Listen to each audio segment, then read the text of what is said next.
Hello, everybody, and welcome to Roll Together RPG and to the next episode of our Chronicles of Aeodrun Awakening series.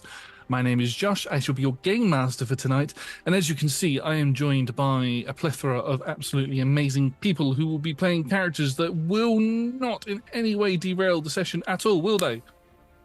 They will, 100%. I'm fully expecting it. We're going to go through and let everybody introduce themselves. Please introduce your character and what they thought about the last session that they were in, starting with Tom. Hi, I'm Tom. I use he, him pronouns, as does Bram. Last session, Bram went on a big adventure down into the catacombs beneath the city, has discovered a variety of bizarre machinery, and it's just generally slowly but surely falling apart as he's discovered more and more about his past is a lie. You know, I'm sure my mum's fine. It also turns out I've got family. I've got... Also, Hawthorne likes Perry more than me? Impossible. I'm a delight. So Bram is tired, not really eaten, misses his friend, and is, just everything's fine. Thanks for asking, Josh. Everything is fine.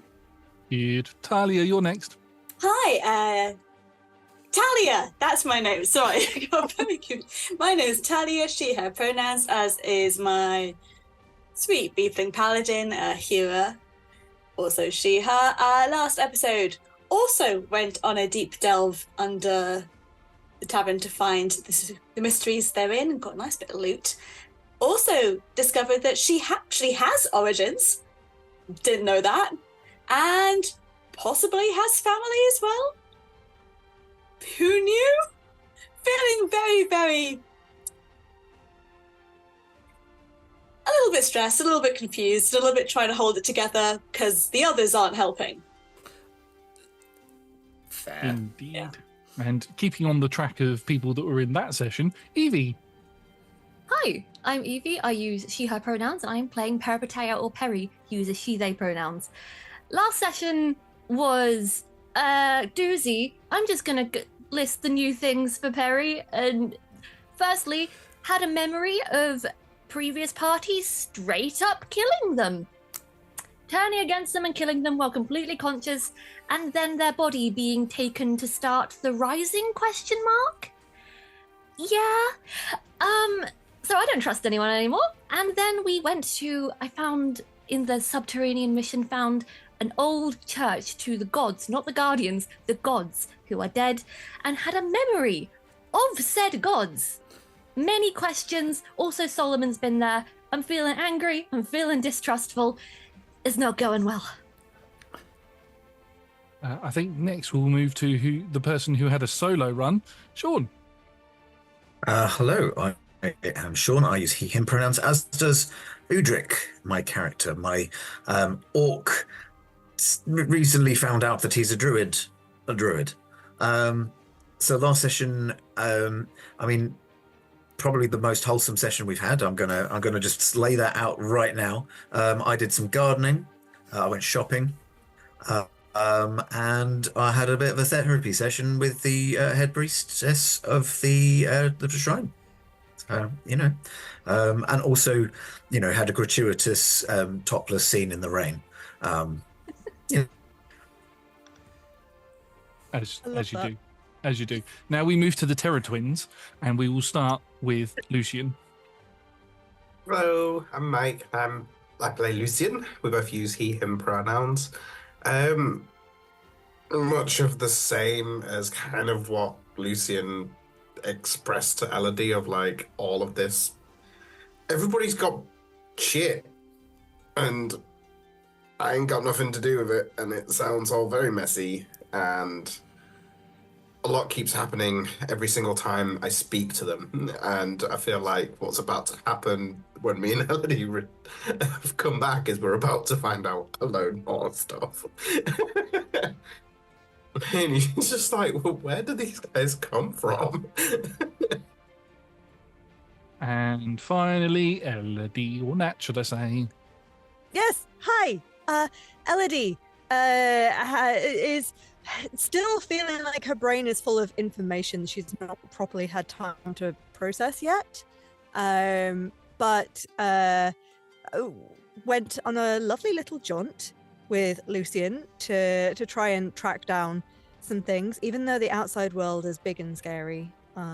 But he made it less scary, even though he is scary. So, swings and roundabouts. But we have been doing science. And there are science experiments that she's not had time to properly deal with either. So, but putting it in the fridge apparently is not good. So don't put your science experiments in the fridge, kids. Lock them in your boss's office instead.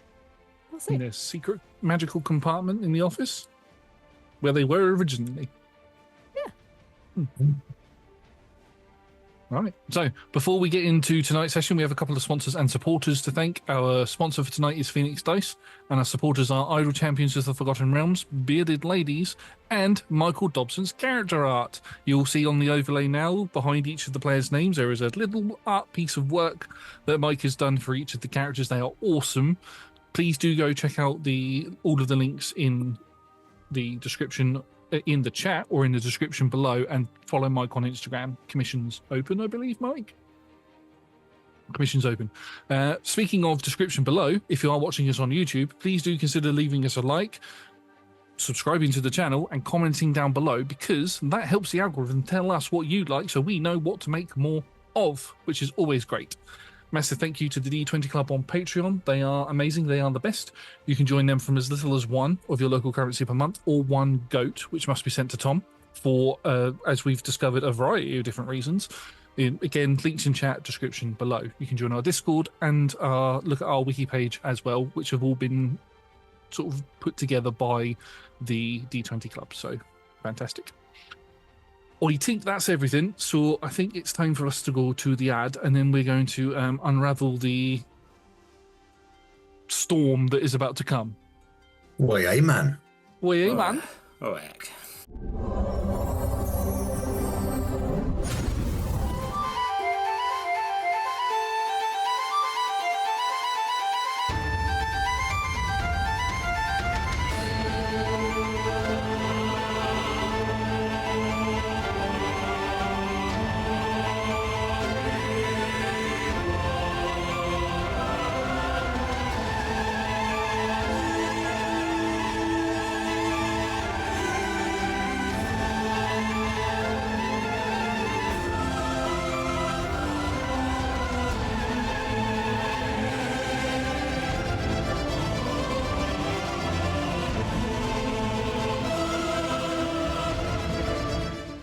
Okay, so we have a bit of a slightly longer or larger recap to do. I will blitz through it as quickly as I can, but we are going to start off with what Udric got up to during the slight little bit of downtime that he got from other missions that I had. So Udric woke up and decided to leave quite early in the morning to go to the Church of Balance.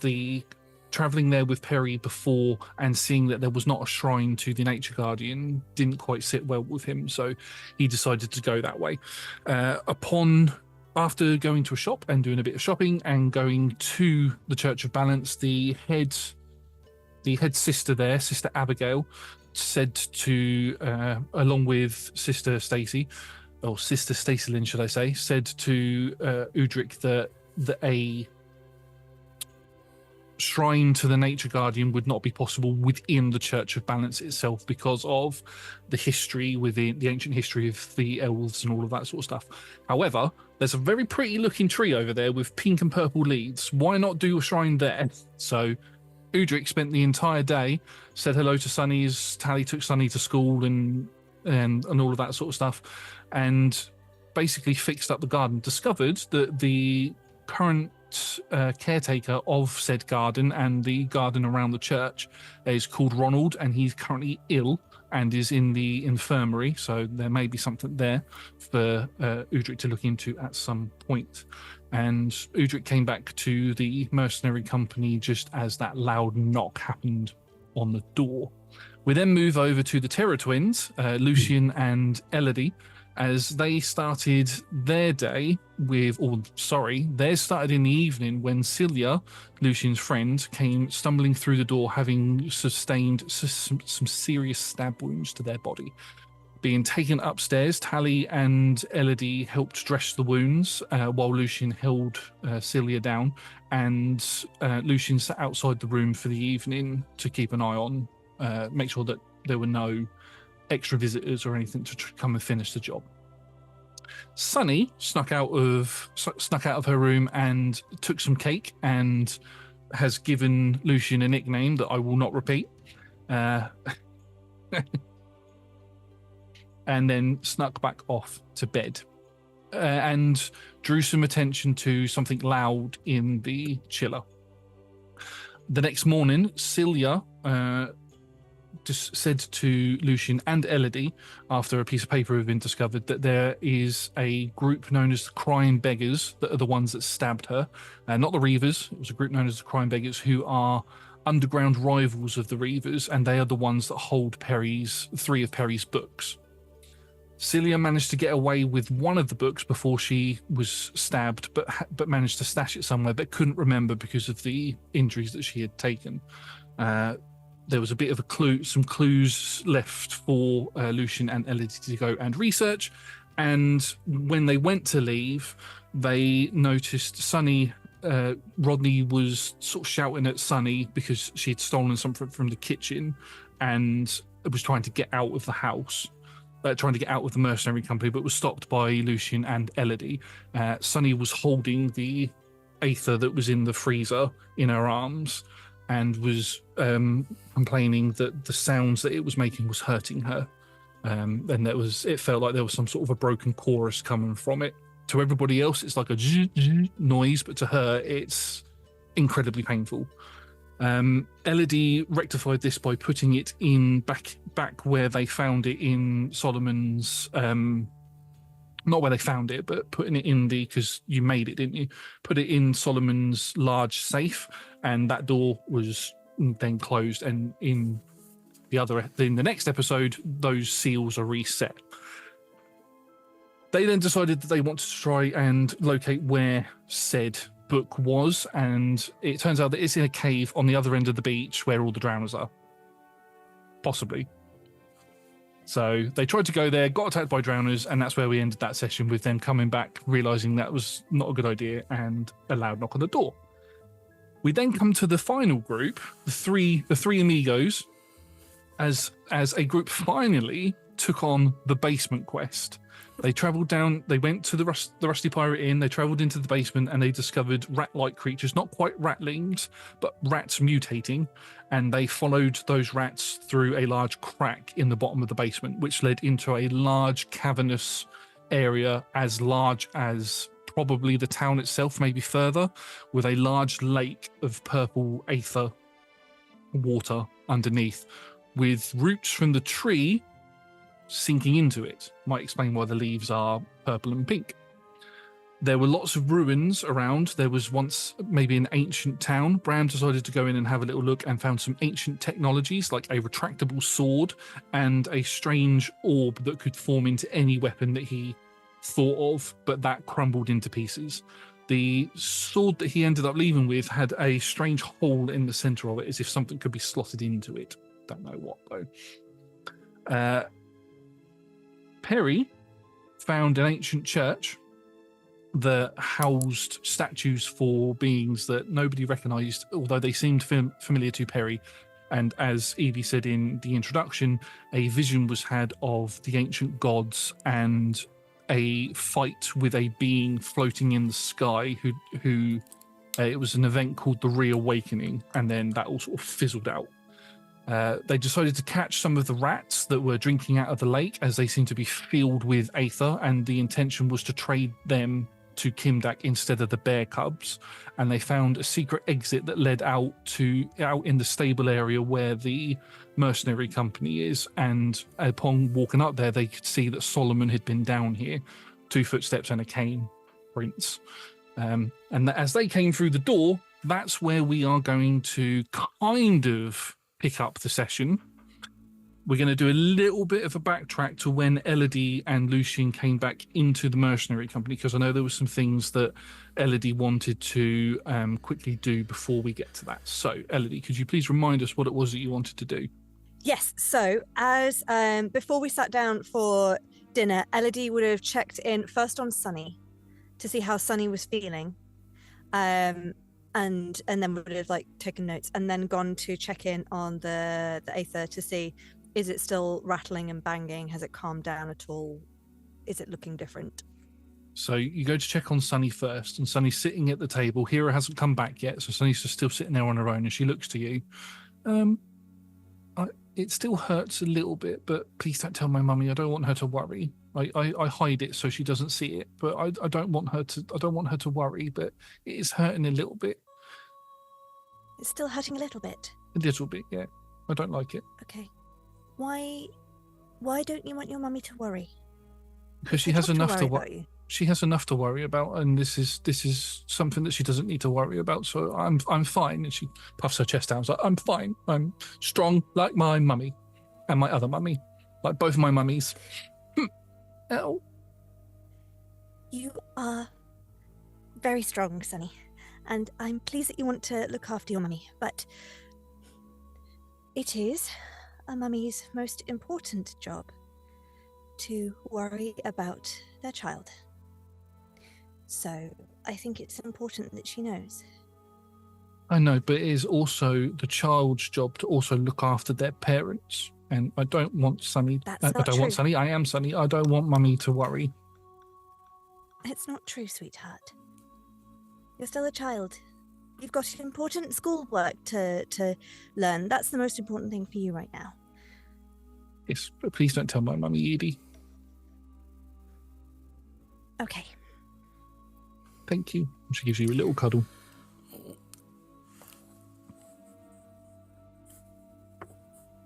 That was a 13 on a deception check. Okay. I'm not even going to bother rolling for her. So she doesn't clock that you're lying to her at all. So but she's just sort of squeezes you really tightly. So thank you. We'll squeeze back.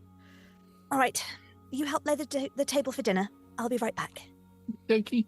She gets off and she goes, and Rodney, she goes to go into the kitchen. Rodney steps out. Like, oh, hello, little one. Are you coming to help? Good, come on. And he leads her in, and they come out with loads of plates and things and start putting them out and stuff.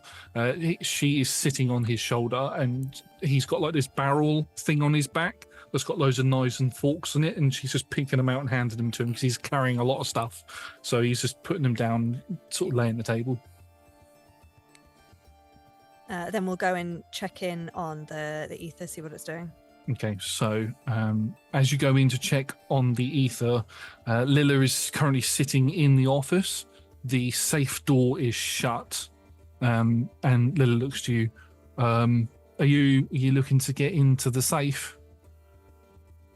Yes, I put my experiment in there to try and see what the difference would make to Sunny's situation. Right, well, bear with me one moment. Mum put the magical seals back on. I'm just going to have to disable them if you want to have a little look. Oh, right, okay. Sorry, I didn't realise it'd be that bigger. I suppose it makes sense. It should tight security and all that. Yes. Yeah. Can you sort of turn around? Because, don't want you guys getting access to it again without the trap going off. That was hilarious. Sure. Just trying to not be a bit cross that she's laughing at me, but it's fine. Are there any reflective surfaces in this room? There's probably what would be like a liquor cabinet that does have liquor in it, so you could probably look at that with a perception check. I'll try. Go for it. Make me a perception check. Would it be? Could I argue for investigation instead? Because I'm not sort of generally looking. I'm specifically trying to watch. Specifically trying to check. Yeah. Specifically trying to hone in on it. Yes, I'll allow that. Investigational stuff. Yeah, investigation. And that is a non-nat 20. Oh, okay. So you watch as it takes a minute for you to you have to sway a little bit just to get the right angle, because it's one of those sort of cabinets that's not quite straight, not quite flat. It's kind of shaped, and you sort of have to shift yourself around a bit, just make it look like you're just trying to see what's going on out the door that's open. And you watch as Lilla climbs down from the chair, kneels down out of sight, and you listen to a button click near where the drawers to the desk are, and then you watch as like this shimmering blue field drops down from the safe, and then she walks over and pushes a button and it opens. Great. Can I turn around now? Yeah, you can turn around. It's whatever you put in there earlier is in there. Go check it out if you want.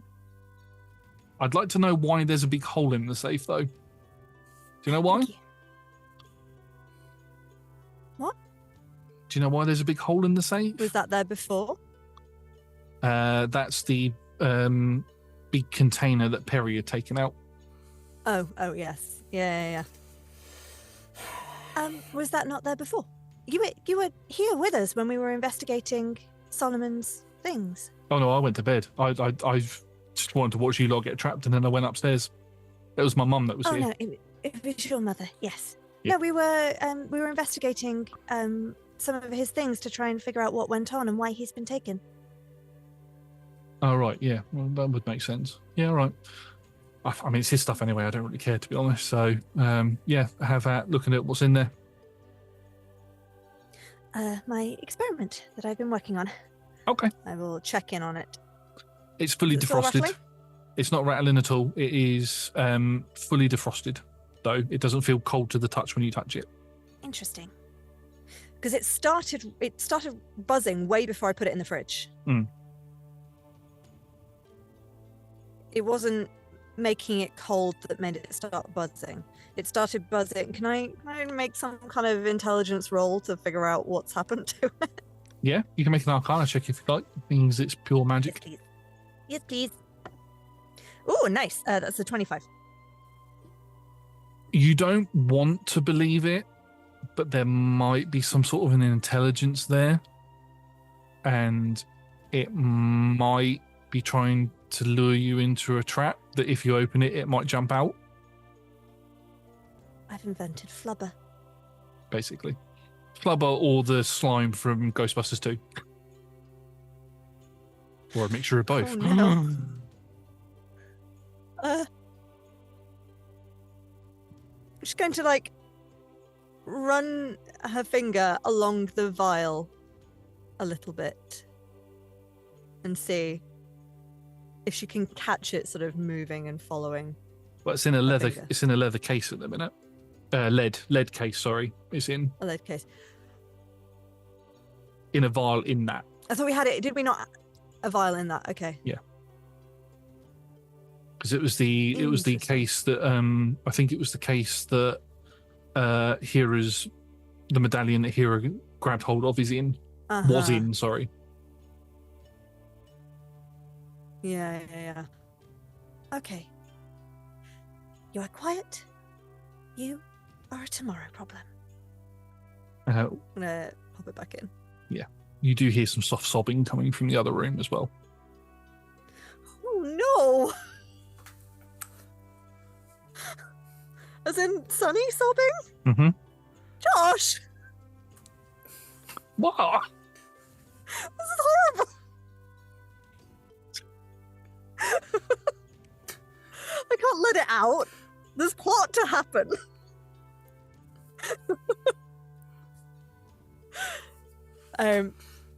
Oh no. Dinner. I will come back for you after dinner. And she will head into the main room. Okay. Head into the main room. And you join the others, and then we fast forward just a little bit, probably about 15-20 minutes. Udric joins the pair, both you and Lucian, at the table. Rodney and Tally are also here. Lilla comes out of the office as the back door sort of kicks wide open, and three rather dirty looking friends of yours come in with large rats on their back. I believe Hero was carrying two of them, and then Perry and Hero were carrying 2 and Bram only had 1. I don't know why, but patriarchy? Sure. I've got to save this other hand for waving to the people of the town. You've got like a broken sword. I did. You're not as strong as we are, babes.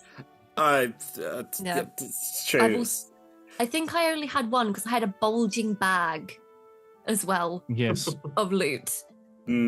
Just before we go, there's Lucian used to have a really important conversation with Udric just before, and he sits down in front of you and grunts.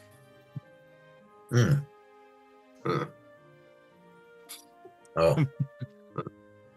+3 to companionship there. Just like leveling up. Sorry, that was all. That had to be said. That was the most important point of the episode. They are now at level stage 5 friendship. Yeah. Yeah. We're 1 stage away from doing that kind of cross fist clasp. That's stage 7 friendship. You're not quite there yet. Stage 8, you get new costumes. So it's going to be Apollo Creed, the Apollo Creed actor, and Arnold Schwarzenegger from Predator when they do the arm clasp. Udric's the best man at my hypothetical wedding. So happening. That's going to hurt, Tom. Anyway. Wow. I'm ring bearer. I don't know. Paperboy. Bold of me to assume I'm invited to the wedding, but... Oh dear. Anyway, as the 3 of you all step in and you hear the grunts and the and other things happening, a loud knock, like almost like a thump, sort of rings off of the door, and the door opens and a number of figures walk in. The first one is they're all reavers. The first one is a reaver that some of you have seen previously come into the mercenary company and speak to Solomon. Tall, possibly human, possibly an elf. Man, this is, for those of you who met him before, this is Jeverick Roosen, who is the second, sort of like the left hand of Kimdack. And then you watch as a couple of grunts walk in, and then walking in behind them is a dwarven man of sort of like, you assume probably mountain dwarf ancestry, with darker skin, long dreadlocked hair with graying tips and graying frayed graying bits at the front, long dwarvish beard plaited into 2 plaits where the moustache would be, 2 plaits where the beard is, lots of knives and like leather straps and stuff all around him, big thick sort of winter coat wrapped around him. Bram, you instantly recognize this person to be a much older version of Kimdack. And as he walking in behind him is Solomon, who has got his arms bound, but is walking with his walking stick, with both hands holding it. Doesn't look like any harm's come to him. Looks a little bit dirty, but doesn't look like he's been roughed up or anything. And Kimdack just walks in and goes, so you lot are the mercenary company, are you? Hey, Kimmy. Sorry? Hey, Kimmy. Right. Oh, don't recognize me. That's cute. Okay. That's going to be interesting. I think we all need to have a little sit down and a chat. You wouldn't happen to have any bear cubs around here, would you? I don't know what bears are. I've got some in my storybooks I can show you later. Right, so we're going to play it this way, are we? Okay. And he sort of whistles and a few more people come in. Filling out the back row. Lila, who was at the reception desk, sort of pulls a sword out. That's the word I was trying to look for. Jesus Christ, where's her leaving my face today? And she sort of steps in between your group and the Reavers. And Kimdack just looks down at her. What? I'm not here to start any trouble, little girl. You can put that tiny thing away. And you watch as a little bit of lightning crackles down it. She puts the sword away and then joins the rest of you at the table. Rodney brings a chair out, a couple of chairs out, 2 big chairs, puts one down that Kimdack sits at, puts another one down that Solomon sits at, and then the rest of the gang sort of filter around. There's Kimdack, Jeverick, the left-hand person, and about 10 Reavers that are sort of bundled into the building.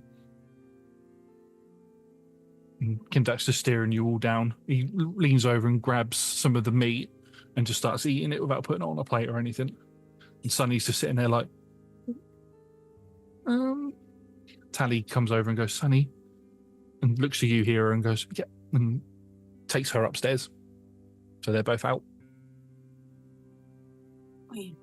So, I hear you lot have been causing a bit of trouble for my people.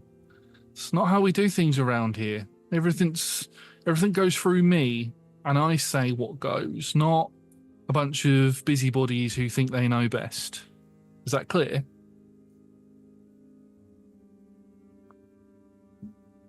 I'm just going to refuse to go and acknowledge him.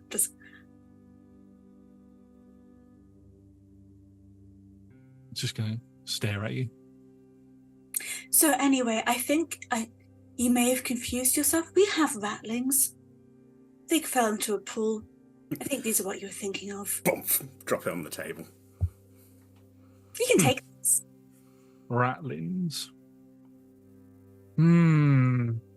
Sort of gestures for Jeverick, who walks around, sort of gets in between you lot and grabs one of the ratlings and slings it over his shoulder. You can see he's got sort of longer arms than you'd expect as he grabs one of them and brings it over and puts it down in front of Kimdack, who looks it over. It's mutated. I wanted pure. Thing with those little bear cubs that you've got is they're pure aether. It's more magical power. These things are tainted. I'm going to need a lot of these in order to get the quality of magic that I'd get from those cubs. Just drop the rest of the ratlings on him. Oh, 4?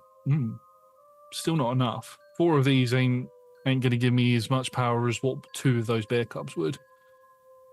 Quick question. Yes. Are the ratlings dead? No, they're unconscious. Cool. Although you'd say power move if we just brought him corpses and we're like, there you go, deal with it. Yeah, no, they're unconscious. They were hit very hard. I think Udric's looking very kind of pointedly at any creatures being given to this lot. You can see that these creatures, sort of like, it's like their bones have sort of come out of their bodies, a bit similar to the bear. For those of you that had fought that, and when you look a bit close, those of you who fought the ratlings, you think, oh, hang on, no, this is what the ratlings looked like, but they were able to stand on 2 feet, whereas this is sort of like the midpoint of the metamorphosis from rat to ratling. So, and Perry just quickly sneaks in the jelly bean. Oh yeah. For the audience, I am eating jelly beans on theme today. many jelly beans. We are willing to be sponsored. So if you own a jelly bean company, please talk to us. Or know anybody who does. Please get in contact with us. And Kimdack is just going to stare you all down. What? Jelly bean? Go on then. Leans over and takes one. Bites into it. You see a bit of a nervous look from his left-hand man. Not He's bad. not going to get diabetes from one jelly bean. You're fine. It's not bad. So I take it you want to put these ratlings up for trade, right? For the bears? I mean, yeah, I guess. Interesting. The concept of bears. You're a funny one, you are. Look, saying that to you here. Well, I don't think that's quite enough. And, well, there's the little incident of killing some of my people as well. Now, I kept hold of Solomon to try and get some information out of him, and he turned out to be a little bit useless. So, I've got a few other things that I need doing, and I think in order to pay off the debt that is owed to me, I think you lot might need to do a couple of jobs for me. I think that will clear the debt. How's that sound? Oh, I didn't know you were so incompetent that you couldn't handle your own shit. No, it's just you're all expendable. See, but you owe me something. You have my journals. Journals.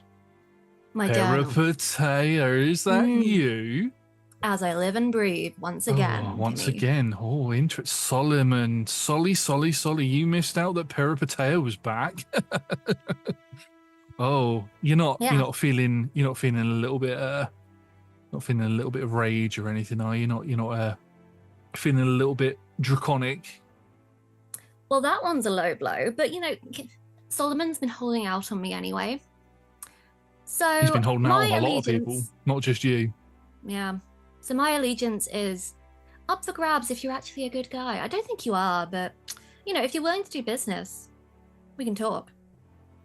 Interesting. Well, normally the way that I do things, if one of my people gets killed, somebody else gets killed for it, and I was going to get you lot to choose people in the town to die for the death of my people. But it turns out that I need something from all of you, something that you're all well equipped to do. And also, if something were to happen to all of you, your losses wouldn't affect me that much. So, what'd you say? I Bit of a think you bait can bargain. fuck right off. Sorry?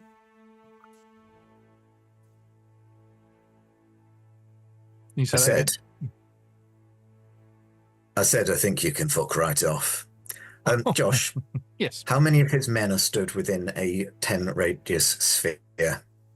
Oh, Christ. Radius. Here we Be- go. That I would said if be, he'd talk to me. Goblet I time. reckon all 10 of the grunts, it would just be Jeverick and Kimdack that you wouldn't get. I'm casting Wither and Bloom on the grunts. Beautiful. Okay. All right. Constitution save, please. If I somehow beat Perry in the initiative, I'm gonna launch Perry at Kimdack. Hey, I've had a rough 2 days. Oh, that's a natural 20 for a 22 on the Oh, grunts. You mean? Oh, you rolled one for all of them? Yeah, as a joint thing, yeah. Disappointing, but okay. They take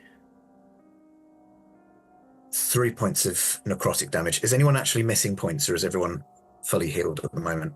I'm I'm missing missing. points, but you may not want to heal me because I'm just being a dick. But it's fine. Sorry, who else? I think it's just Perry. I've Lucian got a bit chewed on. Yeah, I got numbed by Oh, yeah. Brownie. That's why you don't go in the sea. Lucian can roll an unspent hit dice to regain hit All points. free? What am I? I'm a. That's 3 from each of them, isn't it? Yes, they all lose 3. Yeah. Okay. There's still quite a chunky amount of damage. It's just spread out across multiple targets. Back to the top, baby. How does your Wither and Bloom look as you cast it on these Reavers? I think the thing is, Udric still doesn't quite have control of it. So it's going to be it's going to be similar to his grove. When his grove was dying, it's going to be kind of some kind of a bit of purple tinge kind of to their skin as they just feel a little bit weak. Yeah. So there's no visible. Well, I mean, they're going to know that you've cast a spell because that's how that works. But yes, you watch as they sort of drain. A little bit of their energy is drained from them, and was it both Perry and Lucian get revitalized, or just one? I can only do one of them. Okay, so Lucian has a little bit more. I think it was Lucian you selected to burn. It has a little bit more life. So I was just writing all of their things down. Okay, so I knew this was going to happen. Let's roll initiative, everybody. Oh, come on, I need a good one. I will do. Shit. The grunts are all going to go on the same initiative. I was gonna try and calm the situation down. What my paladin build is for is killing shit. Okay. I will allow everybody to have a free action beforehand. So if you would like to try and calm the situation down, you can certainly try. Although it's not come from Kimdack, so that may be a bit difficult. Okay, well, I didn't roll super well, so. Just quickly roll for these guys just before I take any rolls. So, where's your initiative, Kimdack? There it is. Oh no. Good thing he sat down. Action to stand up. Oh, that's better. Okay, so he's on that. And then the grunts are on this. No, almost rolled a con save for them. Hero, what did you get? I rolled a 6, 6. which is great. Bram, what did you get? Goose egg. I got a 1 with a -1. I'm not in combat. Bram is paralytic with fury and is just not going to fight. It's just like, you tell me not to do anything, I'm not going to do anything. Lucian, what did you get? 10. 10. Oh my lord, what is going on? Terrible. Perry, 18. there we go. Had a kid. Okay, Udric, Harry can throw me at Kimdack then. Ooh. interesting. What did you get, Udric? I rolled a 2 for a 3. Okay. That's my dad. And Elodie, 15.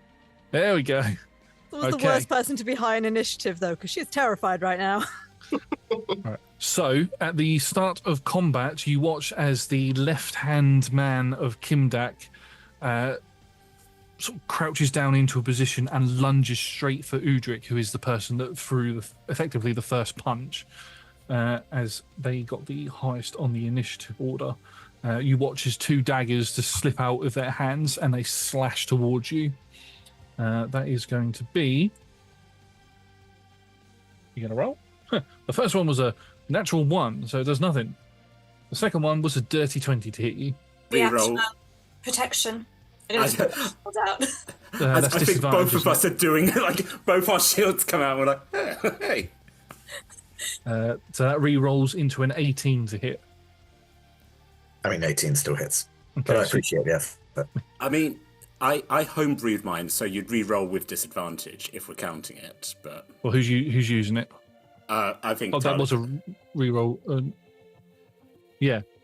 The whole thing gets scrapped, and then it's re-roll with disadvantage. So whose reaction are we using? Use Rams. Okay, so I'll roll that again. Yeah. To a 16. It still hits me. But I tried. You tried. That's fine. As both Hero and Bram's shields go out, Bram's gets there just in time, but gets there before Hero's, but not quick enough for this blade to slice across Udric's arm. And you watch as the blade itself ignites in flame a little bit, and it sears the wound close straight away, so no blood comes out. You will take 7 points of piercing damage and 3 points of fire damage from that. So rude. There are no allies within 5 feet of you, so don't worry about that. That's 2 attacks that he can do. So it then moves to Lilla's turn. Lilla grins wildly. Oh, this is going to be fun. And she kicks off of the table, backflips onto it, darts across. Her action is going to be to slice the bonds on... her first attack is going to be to slice the bonds on Solomon, and then she spins around and goes for an attack against Kimdack. Fair. Which is going to be this roll. However, Kimdack moves out of the way, and her short sword, like thunder, hits into the back of the chair. And he just looks at the blade as electricity sort of sparks off and hits his beard and causes it to sort of frazzle a bit. Is that the best you got, little girl? And that's his turn done. Rodney, seeing all of this happen, he just sort of looks towards the stairs and bolts it towards there. He's going to take an opportunity attack from the grunts. No, he's got a bad leg. Rodney, no. This will be with disadvantage because he's going to use a trait. 18 to hit or 7 to hit. So the 7 misses just as one of the grunts goes to attack him. You watch as his leg sort of lights up a bit where the wound is. You can see that there's for Lucian and Elodie, you can look to see that there's a new piece of metal plate in there that's got like a yellow light coming out of it, and it shines brightly and it sort of gives him a jump. Lets him cast a jump spell, and he jumps into the stairwell and begins running up the stairs, and you can hear him shouting for Tally and for Sunny to get out. At the end of his turn, that makes it Perry's turn. Cool. Because talking is a free action, before I do anything, I would like to just make eye contact with Solomon and say, just for his ears, but probably too loudly, "Hey, silly boy, killed any old friends lately?" Looks towards you with recognition and then sort of sheepishly withdraws into himself but doesn't reply. Don't stay in the game, Solomon. Not the Yeah, time. that's what I thought. Oh, I'm so shy now. I'm so embarrassed. Oh, a knife. And then for my action, I don't know who to trust at this stage, to be honest. No offense, guys. No offense. I've been for a lot, past 2 hours or so. So I'm actually going to hold my action in case anyone makes for the door or makes for me. Okay, cool. So anybody makes for the door or makes for you, you're going to swing out at him. Cool. Awesome. So at the end of your turn, that makes it Elodie's turn. Great. Yeah, sure. Elodie has squeaked and scrambled under the table. Fair. I think with someone diving forward to attack Udric, she is panicking. She starts scrabbling at her little holster of vials of mutagens. Realizes she's already consumed Celerus this long rest, and panics and goes for the next one that's keen for a fight. So she goes, oh no, oh, okay, no, it's fine. Okay, Ember, control yourself. Bursts up from behind the table. You will not take us. And I'm going to start shooting at the one that attacked Udric. That'd be Jeverick. Yep, go ahead and Oh, make me an good. attack roll. I like this one. That is a 19 for a 28. Jesus Christ, that's gonna hit. Good. So that's going to be. I had this last session. I lost my D10. Here we go. Okay, so that's only going to be 6 piercing damage. You take as this Jeverick is slashed out at Udric, his arm is fully exposed as you point and shoot. Your blast hits him in that exposed part of his arm. He recoils back and looks at you with a rather sinister grin. He's got one of his red sort of Reavus thing is a mask that goes around his face, and he's got like teeth drawn into it. And he just looks at you and his eyebrows raise up. She just glares, but it's almost like you can. There's no actual magic effect, but it is almost like you can see just fiery destruction in her eyes right now. That's scary. Is there anything else on your turn? That's action and bonus action. She's still kind of got the table between her and everyone else. Okay. I don't need to get close. Okay. At the end of your turn, you can hear the sounds of footsteps from upstairs, and then that's the end of that turn. And we go to Lucian's turn next. I'll sigh, light a cigarette, and rage. You wanted to punch something, Mike. Yes, I did. And I'm going to pick the chair up that I just stood up from, and I'm going to crush it, or attempt to crush it, over Kimdack's head. Okie dokie. Make me an attack roll against Kimdack. Recklessly. Ooh. That's a natural 20. Ooh, nice. Nothing I can do about that. Or a 27. Ooh. Okay. So I picture it perfectly after he makes that like really patronizing comment to Brain, not Tally. Lila? Lilith, there we go. As he makes the really patronizing ass dickhead comment to her, as he kind of like does that dodge, he dodges into getting crushed by the chair. It literally just like crunches into his face. What damage would you like the chair to be? Be improvised weapon, however, chair quite chunky. So let's make it a D6 maximize. So we'll maximize the D6 for a 6, then add your strength modifier for what's your strength modifier? It's 4. 4. So you do use your strength modifier as your primary one, don't you? Yeah. Yeah. So we'll make that 10, and then you can roll double dice now. Double dice, so that 2 D6s. Yes. Oh, 3. So and then what is your rage damage +1 or +2? +2. +2. So it's 15 damage in total as you just crack the chair over the front of Kimdack's head. As you crack this over his head, you hear a muffled grunt from underneath, and as you sort of lift the remains of the chair away, because it's broken in places, but it didn't fully shatter over him, you can see that there's a little bit of blood coming from a mark on his head, and you can see that what looks to be two circular marked scars on his face seem to have opened up as well. You should speak to people with a bit more respect. Oh, you're going to be fun to get rid of. That's my turn. Okay, at the Oh, end and now Kimdack has disadvantage on attacking anybody else. anybody else other than you? Yeah. Cool. Okay, so that makes it the Reaver Grunt's turn. 6 of them are going to charge into the dining area to start attacking people. That means we're going to have 2 go for Lilla, 2 go for you, Lucian, and 2 go for Udric, as you're all the closest. Let me just get their stats up. So I'm going to try and impose myself in front of Udric. I know it's not quite how it works, but I'm big and bulky. Look at me, I'm a distraction.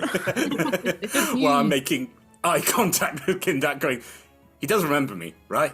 He will let you he roll. won't forget me. I will let you roll an intimidation check to try and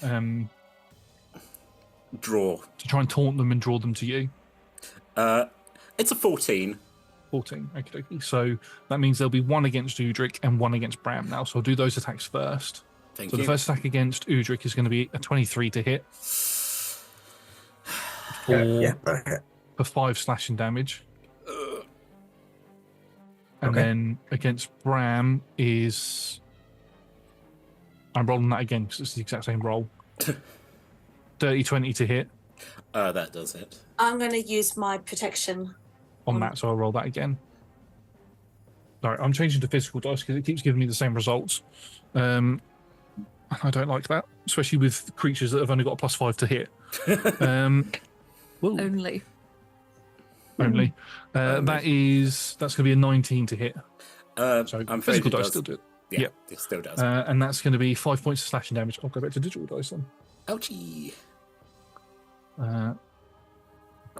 Okay, and then it was 2 attacks against Lilla for an 8 to hit and a 15 to hit. The 15 misses, so Lilla sort of does a acrobatic flip on the table and avoids the 2 attacks as they try to sort of stumble across the table to try and get at her, but she manages to block both of them. And then we move to the 2 against Lucian for a 15 to hit. Nope. And a 13 to hit. No. They can't get round to you because Kimdack is beginning to get out of the chair, so they're sort of blocking. It's blocking his way to get to you, and Solomon's in the way as well. They've got advantage, by the way. Sorry. Okay. So we'll do the first 2 rolls as the first advantage. That's a 15 to hit, and then the advantage on the second one is a 13 or a 22 to hit. Yeah, 22 hits. Okay, so that'll be 6 points of slashing damage as one of them gets across and slices into you. That would be half to 3 because you're raging. Cool. The other 4, which are the ones that are stood closer to the back of the group, you watch as they begin fiddling around in their pouches, and as their actions, they pull out lights, torches, and they set the torches alight and they throw them at the walls, and everything starts to go up in flames. My stuff! Better join this fight. Is that a trigger for Perry? We'll just be like, I need to get my book. My very heavy book. Very, very heavy book. Just I know grinding it's- it out slowly. I know it's not her turn, but just as a free action, Ember will just scream. Angry, loud, but scream. That's the end of the Reaver's turn. That makes it Hira's turn next. Just no. I'm just going to stand up on the table. Bonus action, I'm going to go out myself Emissary of Peace, which is a +5 bonus to my charisma position for the next 10 minutes. And I am just going to go straight. Look, my kid is in this place. It's on fire. My maybe cousin is here. My companions and my friends are here. People, this is no. And I am now going to try and essentially go full Harbinger and make myself the most authoritative person in the fucking room. Stand the fuck down, all of you! Please. And the police gives us the advantage. I'm not doing anything. I will allow you to roll an intimidate check with advantage. I said please. And depending on what you roll, this will affect everybody in the room, including other PCs. Cool. I said please. I'm sorry if peace is very much about the persuasion element. I said please. Yeah, no, you got the advantage, yep. That's all good. Alright.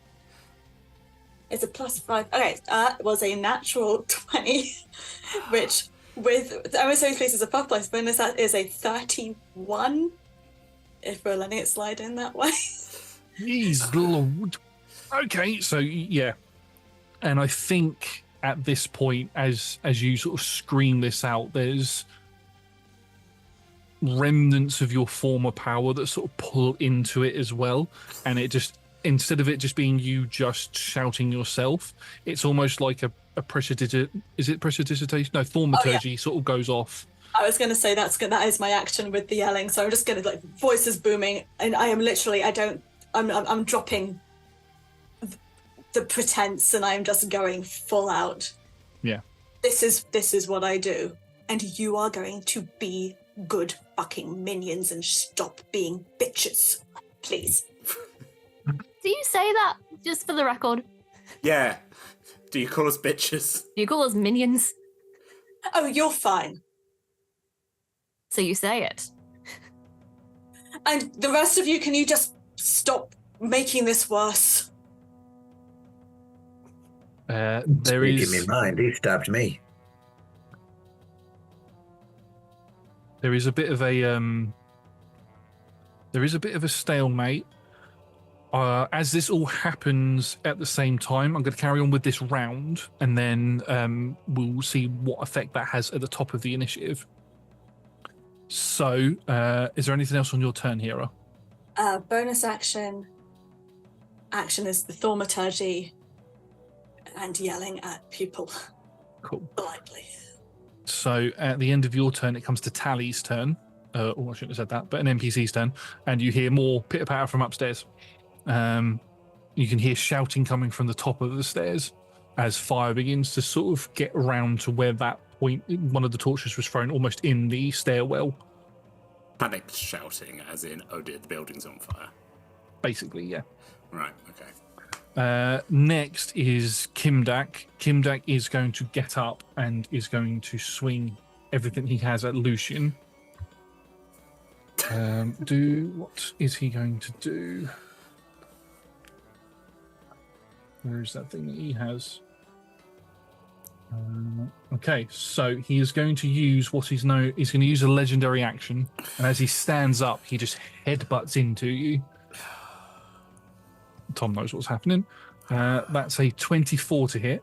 Mm-hmm. That will be 11 points of bludgeoning damage, and you need to succeed on a strength saving throw, please. Is that halved? That'll be halved. That'll be half that to 5. I will. Let's just see. I will Stone's Endurance. Yeah, chance, headbutt him back. He doesn't like it when you do that. That's no damage. Oh, wow. Okay, so he goes to headbutt you, and your head knocks into he's It's literally knocked like into he the headbutted a literal stone wall. Yeah, and you watch as a bit more blood falls out. You still do need to make... Actually, no, Yeah. because you took no damage, Alright.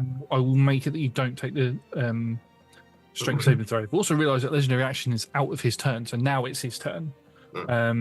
He does that just before his turn, so he is now going to attack you.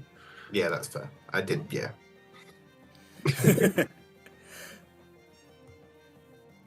So he makes 3 attacks against you. Does he rub his head like, oh, what the hell are you made What of? the hell are you doing? He makes 3 attacks against you as he draws a scimitar from his side and slashes into you. Natural 20, Oh, dirty 20, 22. yeah, Hit, all for it. Yeah. all hit. So the first one is going to be... Hang on, I need to... 3 attacks. He's end of arc boss. You chose to play him now. Yeah, but he's an arsehole in our house. Yeah, Yeah. it's true.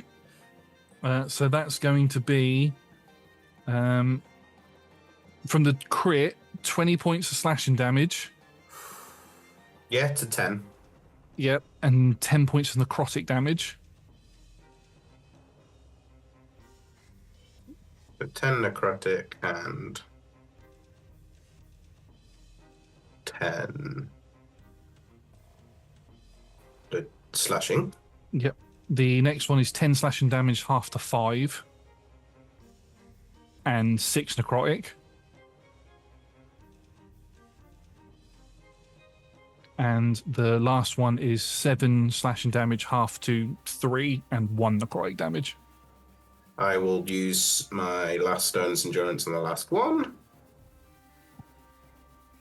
That's his action. I will reduce the last one to nothing. Reduce the last one to nothing, did you say? Yeah. Nice.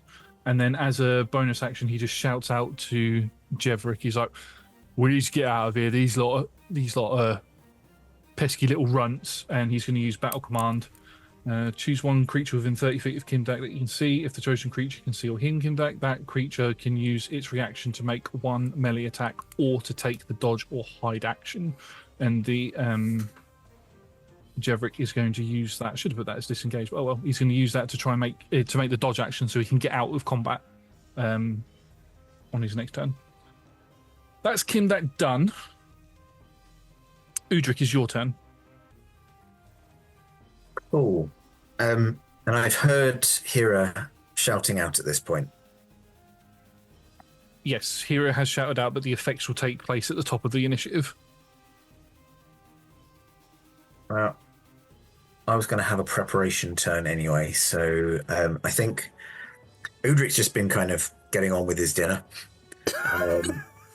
Like literally has just was sat down. Kimdack said the thing. He just told him to fuck off, and then got stabbed a lot. So he's been just kind of gripping the table, and he the wood of the table starts to get reflected on his skin, and his skin kind of takes a kind of gnarled, almost like a weathered wood look. So I'm casting Bark Skin. Nice. And also the area of ground just beyond the table, I know I would like to catch Kimdack in it this time, is going to be defiled, as I am innately using my defile ground trait. So it doesn't do anything at the moment. It lasts for a minute, but it's difficult terrain for creatures that are hostile to me. So Perry, decide what side you're on. Oh, snap! I'm on my own side, baby. When a creature in the area takes damage from an attack or spell for the first time on a turn, it takes an extra d4 necrotic. So, if anybody attacks anybody else, they're going to get some necrotic. Awesome. So you do that. Has no sort of like physical effect on them at the moment, as you said. So nothing else happens. Anything else on your turn? No, that's my bunch. I've now got a higher AC. Not that I would have saved anything even if I'd had cast the spell before this. Can carry on with me dinner. So we come to the bottom of the round with Bram. Bram, you rolled a 0, so you're not in the combat. I'm joking. Do something. Bram is just in the freezer, just like, oh, you gotta move this butter. Oh no, someone put Ethan next to all this ice cream. I guess I've gotta eat it. That's right.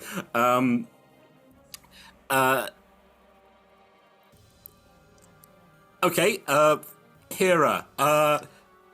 Not even game recognized game.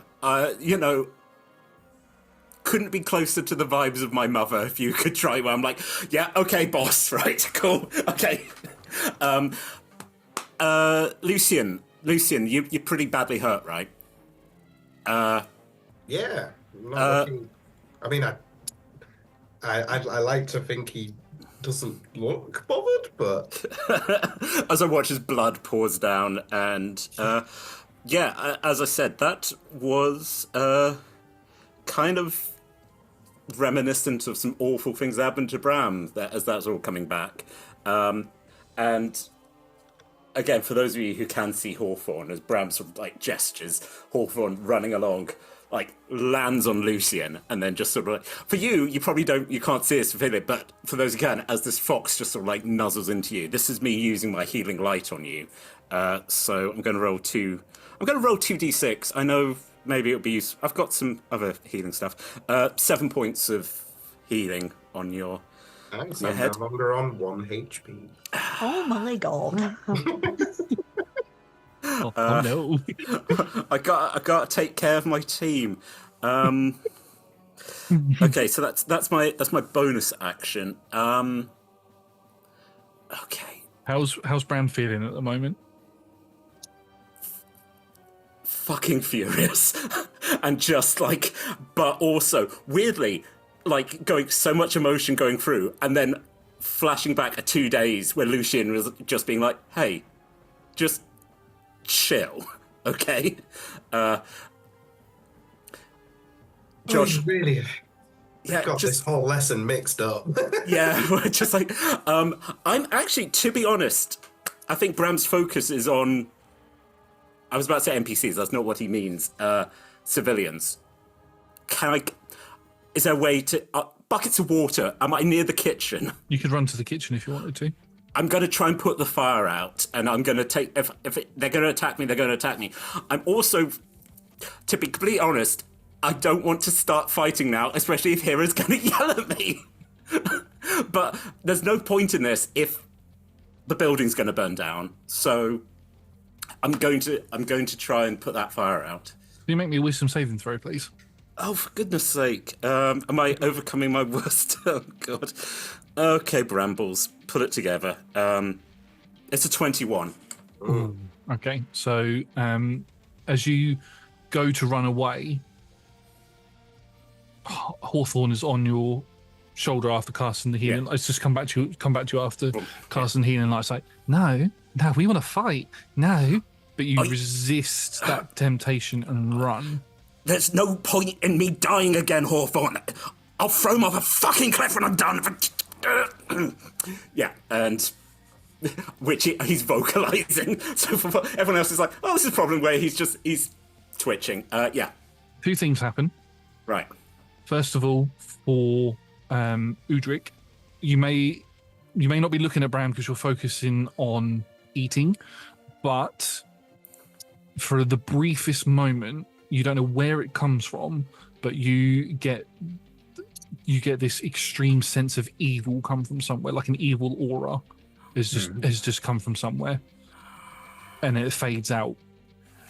Around the same sort of time that you see that, Perry, who's kind of keeping an eye on everything that's going on, ready to strike out at somebody, as Bram goes past you, you watch as this shadowy wing goes to pop out, but then sort of pulls back into itself, and Bram's like entire left arm began to cover in shadow, but it sort of flickers away and it's like blinking you'd miss it sort of thing as he runs into the kitchen to get water. Repercussions of my actions. I'm the nice one, Josh. I'm the good. Yeah. That's what happens when you said you've been angry the entire time. Yeah. I mean, I'm going to. I'm going to kill this dwarf. But no, Which Sonny. one? Well, yeah. There's 4 in the building. No, I don't. Yeah, there's two of them who are not on my good list. And you can spend your turn to get to the sink and begin filling buckets up with water. Cool. That would be your turn, though. Yes, that would be. I'm just looking because I was like, that's a bonus action, that's an action. My reaction now comes back. At the bottom, action surge. You can action surge, yeah. I don't want this building to burn down, action surge. Although, technically, I suppose it's like using an item, and it's like, yeah, you speed up the process of water flowing. Second tap. Yeah, you just break the tap off. Sorry about this, rudders. just flooding the kitchen. Yeah. And filling this bucket up extra quick. So your next turn, you'll be able to take the bucket out and start chucking it on the fire. And also on some of the people. Who knows? It's a clown show. Okay, so at the end of your turn, we're going to go back up to the top of the round. However, I think it is time for us to take a very short break as we work out what is going to happen in this combat. Oh no, so please do join us in a little bit as the players take a short rest, not the characters. I think some of our characters need a long rest, but we'll find out what happens in the second half. See you all in a little bit. Bye. Welcome back, everybody, and we've all taken our short rest, refilled our drinks, done other things, eaten yogurt, and we are now going back into the second half of today's session. In the first half, Kimdack entered the room and a fight broke out. That's pretty much what happened. Short, succinct, to the point. Yep. We love it. Another point of import is some of the grunts have set fire to the inside of the mercenary company. As we go back into it at the top of round 2, normally it would be Jevrek's turn, but Kimdack is going to use 2 of his legendary actions, and he is going to use an ability called Leadership, and he's going to look to Hera as you've done this big bellowing shout, and he's just going to laugh. Right. But he wasn't lying when he said the Harbinger was here then. Right. Oh, gang. Let's leave here. Just so you lot know, you've made some proper enemies now, and there is going to be some serious repercussions. Let's go, gang. Leadership ability allows him to... let me just read it, because it says about... He can let any allies within a 30-foot range either make an attack or make a movement without provoking attacks of opportunity. So all of his men are going to move out of the building, as is he. So they will leave the building.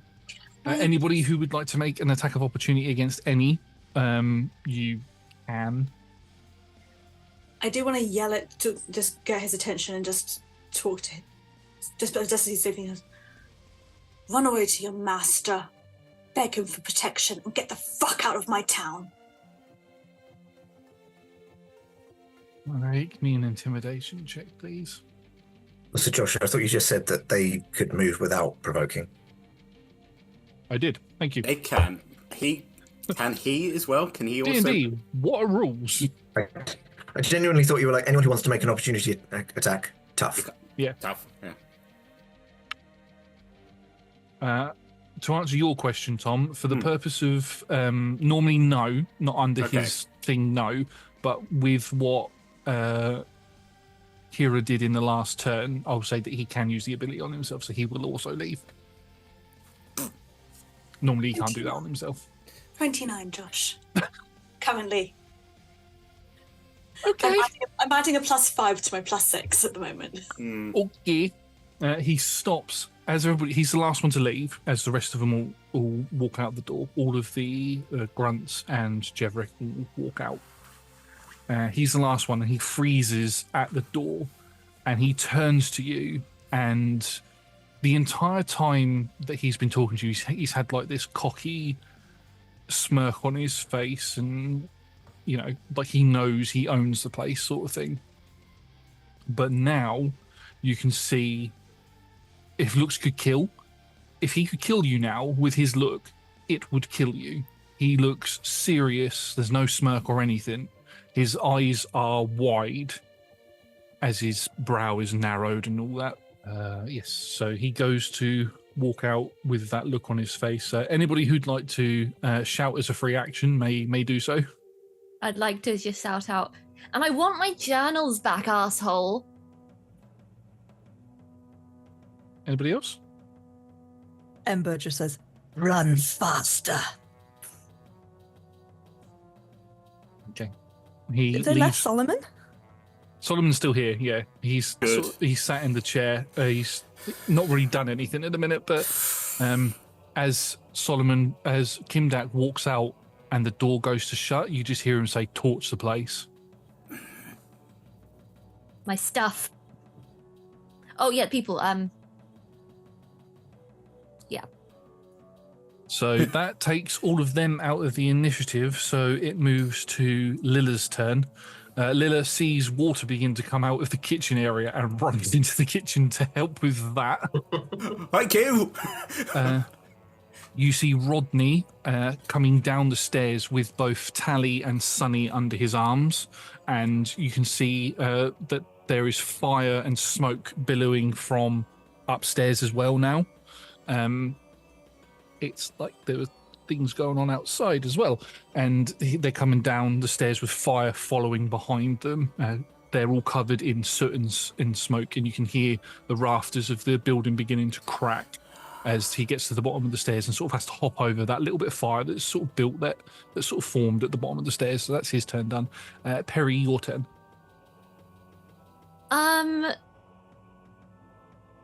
When you holding an action for people leaving? Yeah, I was. It's not an opportunity attack. Not an opportunity attack, so No. you can certainly do something. As I want as my they go to journal leave. back. Crack. Yeah. If anyone, can I see anyone with fire begin to do anything? Have they gone by that Not point? from. I will sort of circle it back a bit, and you can see that the four that had lit the flames were beginning to light more flames I'd before like to they take were one ordered of to them out. leave. Cool. We can make an attack roll against one of them. Oh, there's a lot of nat 20s going around today. That was another one of them. We'll I love take these it. dice. We need them right now. Yeah. Yes. Awesome. Okay, so that's 27 to hit on a nat 20. There's a what? Sorry. 27 to hit on a nat Oh 20. yes, that hits. Yes. Sorry, I thought you were telling me the damage, and I was like, huh? No, unfortunately, I'm not raging, so there's not like anything extra. It's just a regular schmegular attack. What's the damage for your scythe? Was it a D12 or 2D6? I can't remember. D12. D12. So we'll take the 12 plus your strength. Plus 5. So that's 17. Now roll 2D12. Cool. 17, 18, 19, 20, 21, 22, 23, 24, 25. 26, 27, 28, 29, 30, 31, 32, 33. I'd like you to pick a number between 1 and 10, please. 9. 9. So Reaver number 9 is cut in half. Just this is before they run out. Is cut in half, and blood and guts spill all over the floor as that person dies. That's not going to change Kimdack's reaction to it at all. The whole "you've made an enemy, you're going to regret this" sort of thing now encompasses this dead body, as they've all now left using that. So now it's your turn. Now it's my turn. I'm gonna try and sever a hand of some. I could just take one of the fire things. I couldn't, no. I don't know if I don't know if like actually putting out the flames is going to do anything, because like, you know, when you have like chip pan fires, it just makes it worse. Do we get the impression it's best to evacuate the things? With the smoke with the smoke and flames coming from the top of the stairs, any of you would know that as soon as the fires were lit on the inside, somebody was doing something outside as well. So probably best to evacuate. Okay. Sorry, team. Can I go up to my Jesus. room as my movement? You can. You are going to take a D6 point of fire damage because you have to run through flames That's to fine. do it. Okay, so right, just need to roll that. 4 points of fire damage as you run through flames. As you get to the top of the stairs, it was a partial wooden building, so whatever has hit it on the outside has sort of erupted across the entire roof. All of the rooms are the entire hallway is on fire. As you get to the top of the stairs, you can see inside Tally's room. You can see that there is an elven woman laying on the bed with flames beginning to lick up around her, and she can't move. Opposite, you can see Lila and Elodie's room is completely engulfed in flame. Yeah. Are you kidding me? That's where her stuff lives. Okay, I'm gonna have to do a roll for morality. I think of if I take the unconscious person or I take my very important book. This isn't a fun choice, so I'm rolling into the dice. I won't. You won't. I won't. What I'll say is, you move the book. You move that big case from the Solomon's office to your bedroom, and that took you half an hour to do that. I've got an idea though. Okay. If I can just get to the book. Okay, fair enough. Yeah. Okay. High. Oh, sorry. I was already there. Highs. I get the woman. Tails. I get the book. Okay. Wait. Highs. Woman. Yeah. Lows. Book. Okay. It's highs. It's highs. Okay. Okay. I guess I'm gonna go and manhandle this elf. Yep. You run in and you can see there's an elf who is covered, wearing a nightgown, has got dressings wrapped all over them from where they've been stabbed. You scoop them up. They're unconscious at the moment. Smoke fumes or from injury, you're not sure, and you can run out with them. I will say you can do all of that and get to the bottom of the stairs in your turn. I was actually going to ask if there's a window in the room and if there's any platforms where I can just. Do you know what? I've never thought. There is a window in the room, but I've never thought of what was below it. So, So yes, a mattress that she can be thrown out onto and accidentally bounce back into the lower ground window. The lower half of the building, where the dining area is, extends out slightly from the upper floor. So if you were to jump out of Tally's bedroom window, you would land on that roof and you could slide down, and you're going to take a little bit of damage from the fall and stuff. And I will ask you to make an athletics check to keep hold of her and not drop her. I will do this, and I will be muttering to the elf the entire time, I hate you so much, you better be worth my bloody book. That is 12 for an 18 athletics. 18. So you managed to keep hold of her. You're going to take 2 sets of damage. The first is going to be 6 points of bludgeoning damage as you land on the floor. It's a 10-foot drop, and then 3 points of fire damage because the roof itself is on fire. And as you slide down, bits of it begin to sort of cave in on the rest of everybody else. Cool. I should also say that as you are outside, you can see Kimdack and all of his people that were in the building are leaving, and circled around the perimeter of the building are reavers wearing robes, all with wands in their hands, all shooting firebolts at the building.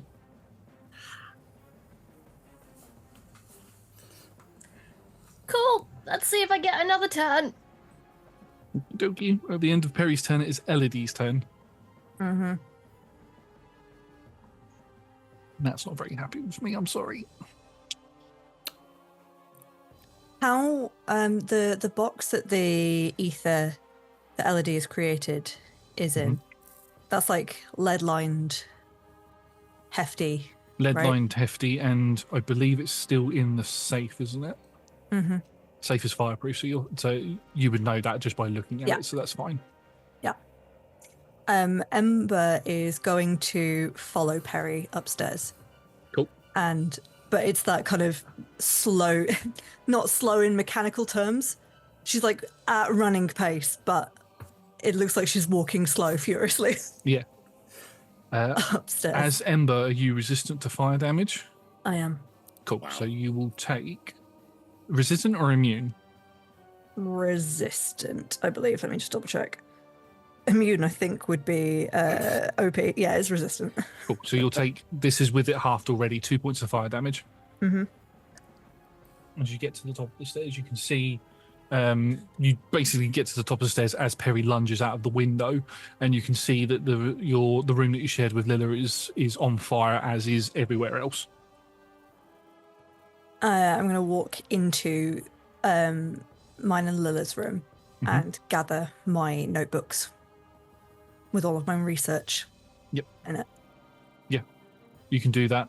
Roll me a D100, please.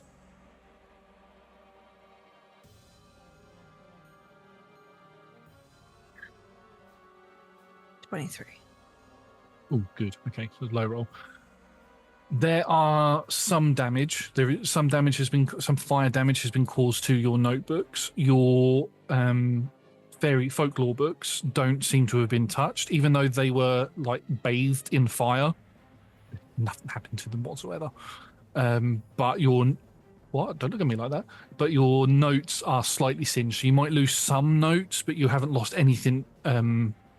Like you haven't lost like an entire page or anything like that. You're just going to have little charred bits, but you can grab all of that, put that into your bag, and go wherever you like. Shove the research notes inside the folklore book. Good idea. Yeah, shoves it in the satchel. And did you say the so from the other side I can see mages with wands? If you were to look out the window, you can see major. There's because your room is on one of the back ends, backs onto the yard area at the back, the garden and the stables and all that. You can see a sort of half circle of mages firing bolts at the building. How many? You can see from where you are 5 of them. They're not like they're in 5-foot squares all the way. They're spread out. Okay. I think walking up the stairs and grabbing notes is probably my action. But how big is the drop?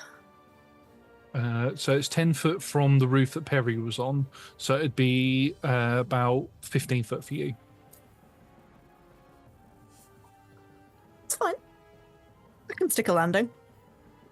I can do a roll. Gymnastics. I would like to jump out the window, walking towards them. And as she does this, Ember's eyes go from that sort of gold that was almost flickering with some flames to a dark, deep black. And spectral, skeletal, raggedy wings grow out the back of her. And I know I can't shoot, but she raises her pistol towards them and says, "You were told to run." I've activated my necrotic shroud. Could they all please make a charisma saving throw? Charisma saving throw for them. Bear with me, I'm in the mentor. Nope. Rather 7. Could you also make me a choice of acrobatics or athletics check, please, to see if you take any damage from falling? Yeah. It's an 18. 18, so you're fine. You manage to as you land on the floor, you get that horrible like shock wave go up your leg, and it causes you to stop for a moment. Causes Elodie to stop for a moment, but Ember's like, boss this shit, and carries on walking. Elodie's problem. Do you not have just grow wings? Are they just for show? Find out. Also grew the wings when you were on the ground. But yes, doing that. You've seen her grow wings before. You were there for the bear fight. I know. But also you just took falling damage. Oh yeah, no, these are useless wings. They're scary wings, but they don't fly. Aesthetic. You've got my wings. Which we will definitely talk about at some point. I mean, you can't see this. You're the other side of the building. Ah. Yeah, true. These mages stop firing the fire bolts and they bolt it. And they run. Great. Anything else on your turn? I think I've done all the things I could do. If you want to let me shoot at them as they go, Josh, feel free. But I feel like that's unfair. I'll let you get one shot off. Gone. I'm nice. You don't ask, you don't care. You're not nice. You're burning our house down. Who started the fight? You did. Kimdack! You stabbed me. Yeah, He killed so many people, including me. so many people. That was a 16 to hit. 16 will hit. We didn't start the fire, Josh. Sorry? Mate. We didn't start the fire. Boo. Thank you. Thank you. Merci beaucoup. That is And Buku. There we go. Double Bukart. that was a 10 on the d10, so that's 15 piercing damage. Oof. And I'm just double checking because I think my necrotic shroud adds more as well. Or is it just they might just be scared of me? I've lost it.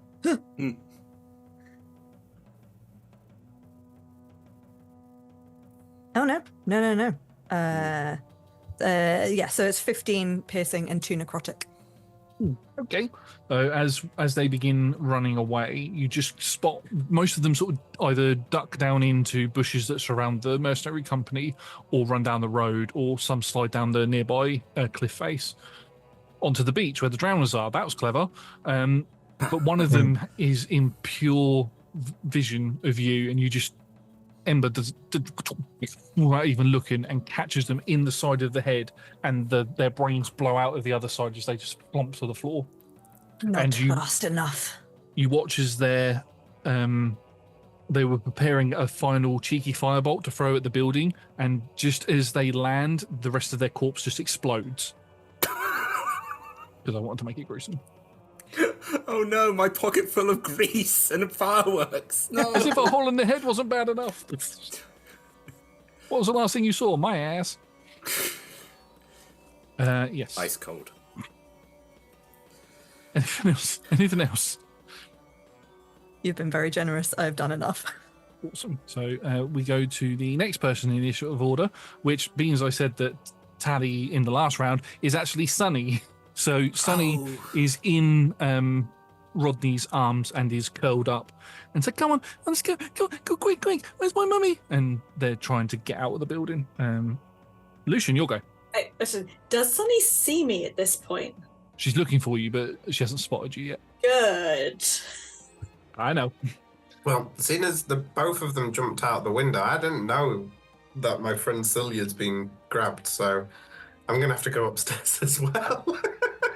Because I have no idea. Communication, people. I was like, sort of surprised when you meant, because I thought, oh, I'm going to have to go get Celia, and then you mentioned her, and I was like, right. So, yeah, Lucian's going to have to run upstairs, but I'm not looking great to try do this. Okay. So, You run up the stairs. You take... Oh, fucking hell. You take 6 points of fire damage. yeah, we're okay, just... Good. As you burn and get to the top of the stairs, you this would be just after you've heard the glass smash, and you just see the tail end of Perry going out of the window, and Celia is not in the bed. Well, I guess I'll have to follow you both out the window. Because I can't take a hit from that fire again. So... I will say that you only take the fire damage at the beginning of your turn, so you could go back down the stairs without getting burnt again. If you jump out the window, you will take damage. Yeah, but would I have enough movement to get out of the house? How much movement have you got? Is the question. Move Moving action would be more than enough. Yeah, okay, then that's what I'll do. Okay, moving action dash would get you out of the building. Which way are you going? You go out the front or out the back? I don't think you'd have enough movement to go out the back, because you have to get through the kitchen. Yeah, through the front then. Yeah, you burst out the front and you can see that Is Bram there's... still stood there with a bucket, by the way? He's still Yes. in the kitchen, so he's not visible Yeah, to can I- anybody at the minute. Can I grab Bram and just underarm Bram and run out with him? You can grab him and begin dragging him, but you won't get out of the building. I think if you're going for me, I'm just like, I'll follow you out. No, you go. All right. Is anyone else in the building? Do you know? Everybody else just turns around and go, hi! Yeah, no, so Bram's like, Everybody's getting out. Let's go. See, you can only save other people once you've saved yourself. ooh. Bram the hero, looking at you and like, looks at the bucket and then is like, yeah, no, I'll see you out there.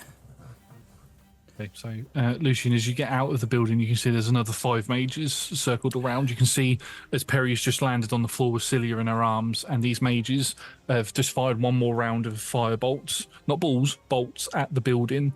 And as you lot begin piling out, they all begin to turn to move away. They're not within range for attacks or anything like that. They're like 20 foot back, so they begin running down to catch up with Kimdack. And they look scared. And they look scared.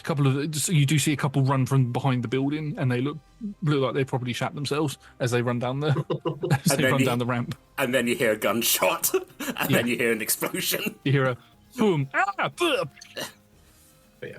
Well, I'm not in a position to do anything for anybody now, so I will. I'll spark another cigarette from the burning building and go sit down and wait for everybody else. This is why we need to do fire safety. We missed it on the first day. Where's the assembly point? I never sell. Yeah. Okay, so so next is the would be the Reaver grunts, but they're all moving away now. They're not even the grunts that were in the building aren't even running. They're just walking away along with Kimdack and Jevrik. But the mages that were also on the same initiative just carry on walking. They're running. Sorry, they're running away because they're trying to catch up. Because they're like, we're squishy. We don't want to be in combat with these people. And then it goes to Hera's turn. Hera, your form is beginning to fade. You can see Rodney, Tally, and Sunny have just got to the bottom of the stairs. Rodney's movement is finished now, so he can't actually move any further for the minute. And Perry, Lucian, and Elodie have all disappeared. And while all of this fire is going on, Udrik is still eating his dinner. No fear. much. And you know that Bram's gone into the kitchen. Oh, just great. I'm just going to start bodily picking up everybody and just dragging them out. Okay, who are you picking up is the question. Udrik's next to me, so I'm going to pick him up first. Yep. Start dragging him forwards. Then I'm going to go and detour to get to Bram and just throw him over a shoulder. I'm fine. I'm getting the others out. Get Solomon. He can't walk. I don't give a shit. I think if you try to grab Udrik, he will say, no, you see to your own first. Yes, honey. I know Rodney's got Sunny. So, Bram, Sunny, leave. That's it. I'm going to contest. I don't like Solomon, but I'm not leaving him behind. Udrik can deal with it. No, he can't. I can. Trust me. I don't. Not about yourself. And I'm just going to go. I mean, if it's contested, you can make contested athletics checks. Yeah.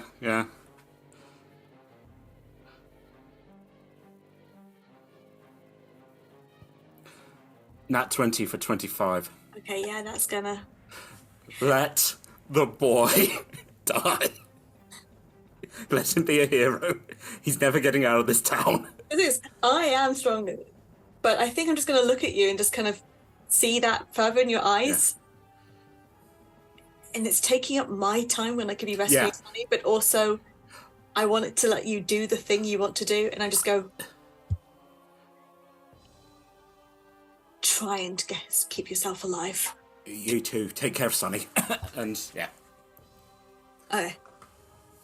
Go pick up mine. You're able to go grab Sunny. Unfortunately, you can't pick up Rodney, but you grab Sunny and he readily gives Sunny to you, and he's like, get the little one out of here, we'll be all right. And can I get Tally as well, onto the other arm? You can grab Tally as well onto the other arm, yeah. Because then Rodney doesn't have to deal with any kind of... He can just get himself out more easily, especially if he's got a leg extra. Just one of them under each arm, and I'm just kind of going. Yeah. You manage to grab those, and you both, you literally just have enough movement to get just out of the door frame before your movement ends, and you're just stood you're outside, but like you can feel the heat on your back still. Anything else on your turn? I think just remembering the way back to the underground lair, I think the way we came out would be a good place to go. And just trying to pointedly avoid looking at Sunny until my eyes kind of simmer down again. Yeah, okie. So at the end of your turn, it comes to Tally's turn. Tally is in your arms, and she's like, we need to go back for my dad. We need to go back for my dad. And Lila, where's Lila?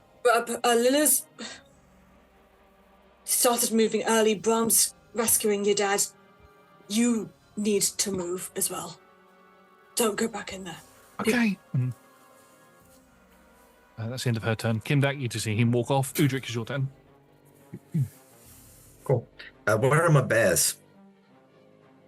Where are your bears? I mean, I probably would have kept them with me, at the table. But They're are they under just the table? Just under the table? They have no idea what's going on. They're just fighting over a piece of meat under the table. There were like bears that. here the whole time? Yeah. We had the whole conversation about not knowing what bears were. Yeah. They were right there. Udric was feeding them under the table. Sorry, this is a bit of a thing. I always forget where my companions Bears are. are? Yeah. They've been here the entire time. Yeah, they've just been really quiet because Udric and the bears have got a communication going on, so they know when to be quiet. They were going to pop out on the initiative and start attacking people, but it didn't get to that. So Brahms said that he's going to go to help Solomon, yeah, but you know the Bramston in the kitchen. It looks like my companions are kind of mostly just trying to get free. Some people are attacking the wizards that have been setting fire to the house. Yeah, you can't see that happening at the moment. So what you can see at the minute is Rodney stood at the bottom of the stairs getting ready to carry on running because obviously he's in the middle of running, but his movement's ended. There's nobody else in this main room with you, but you know that Bram and Hera had an argument a minute ago, so you know Bram's still in the kitchen, and you've not heard anything from Lila, but you saw her run into the kitchen. Okay. And Solomon's in here as well. Sorry, Solomon's sat next to you, not next to you, but at the table with you. Also, just having his dinner. Okay. He's trying to get up. I think Udric is literally just going to just very calmly just get up from the table, offer a hand to Solomon, and put his arm over his shoulder, and then I'm going to carry Solomon out. Okay. I'll use my action to do it if I need to get us both out. Yep. So you can do that. You pick Solomon up. I'd like to pass Lucian as well if I can. Yeah, you can pass Lucian as you go out. Yeah. What's Are you Solomon just going saying? to run at each other?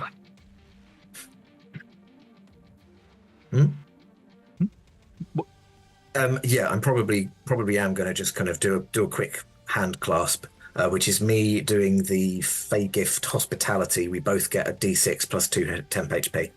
Oh, yes. Nice. A level 7 friendship achieved. We've unlocked costumes.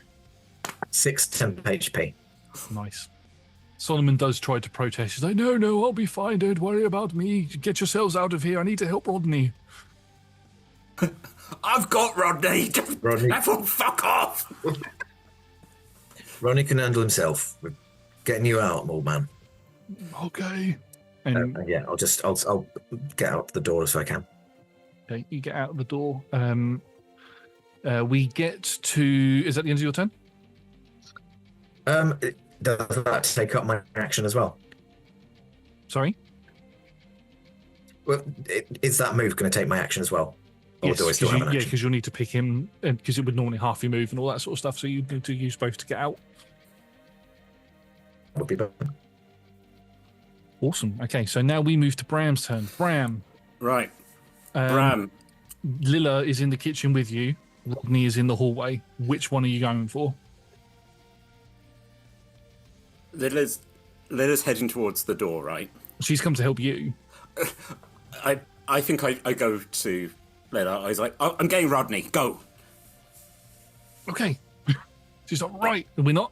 Okay. And No, she you sees can the come with me if you fires- want. It's She just- sees the fires begin to lick up the kitchen. She's like, shit, all right.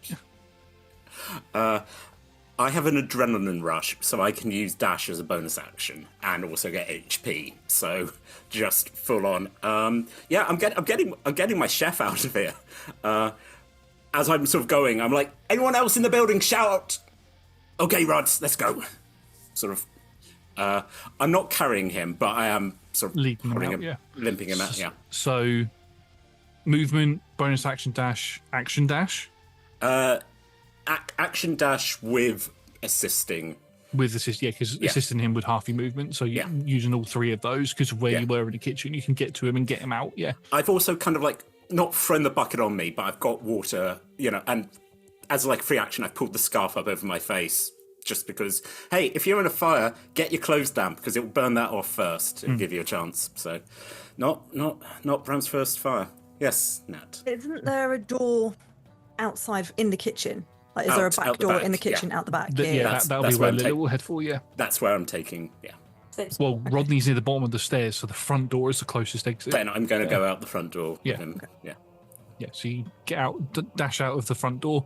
Okay, so at the end of your turn, It's in the kitchen as well, to be fair. who else is in the kitchen? I'd forgotten that Lilla was also in the Oh, kitchen. okay. Yeah. There's too many people.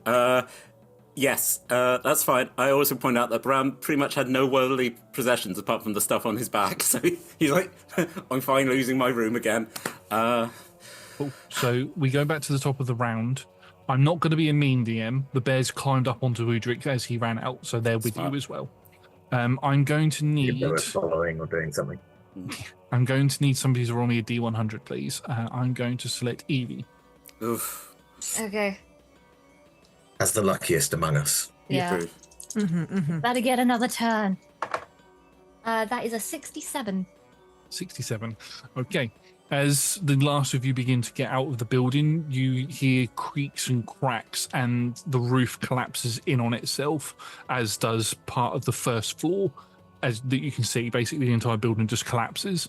Did Lilla get out? Is the question. Because this is the top of the initiative round, and she was still in the kitchen.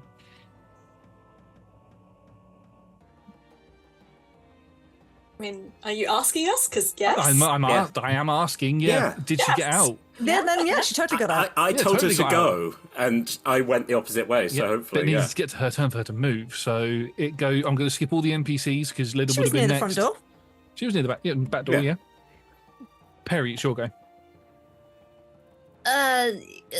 So sad about Lilla.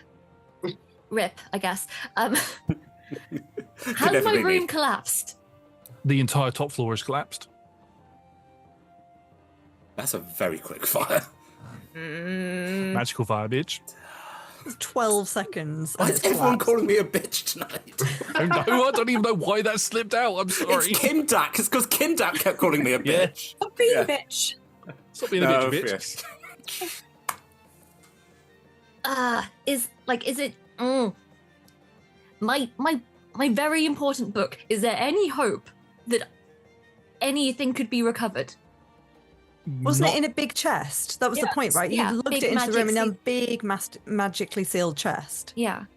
So it should be fine. Should be fine. At the moment, everything's on fire and there's smoke everywhere, so you might need to wait for it to die down before you can check.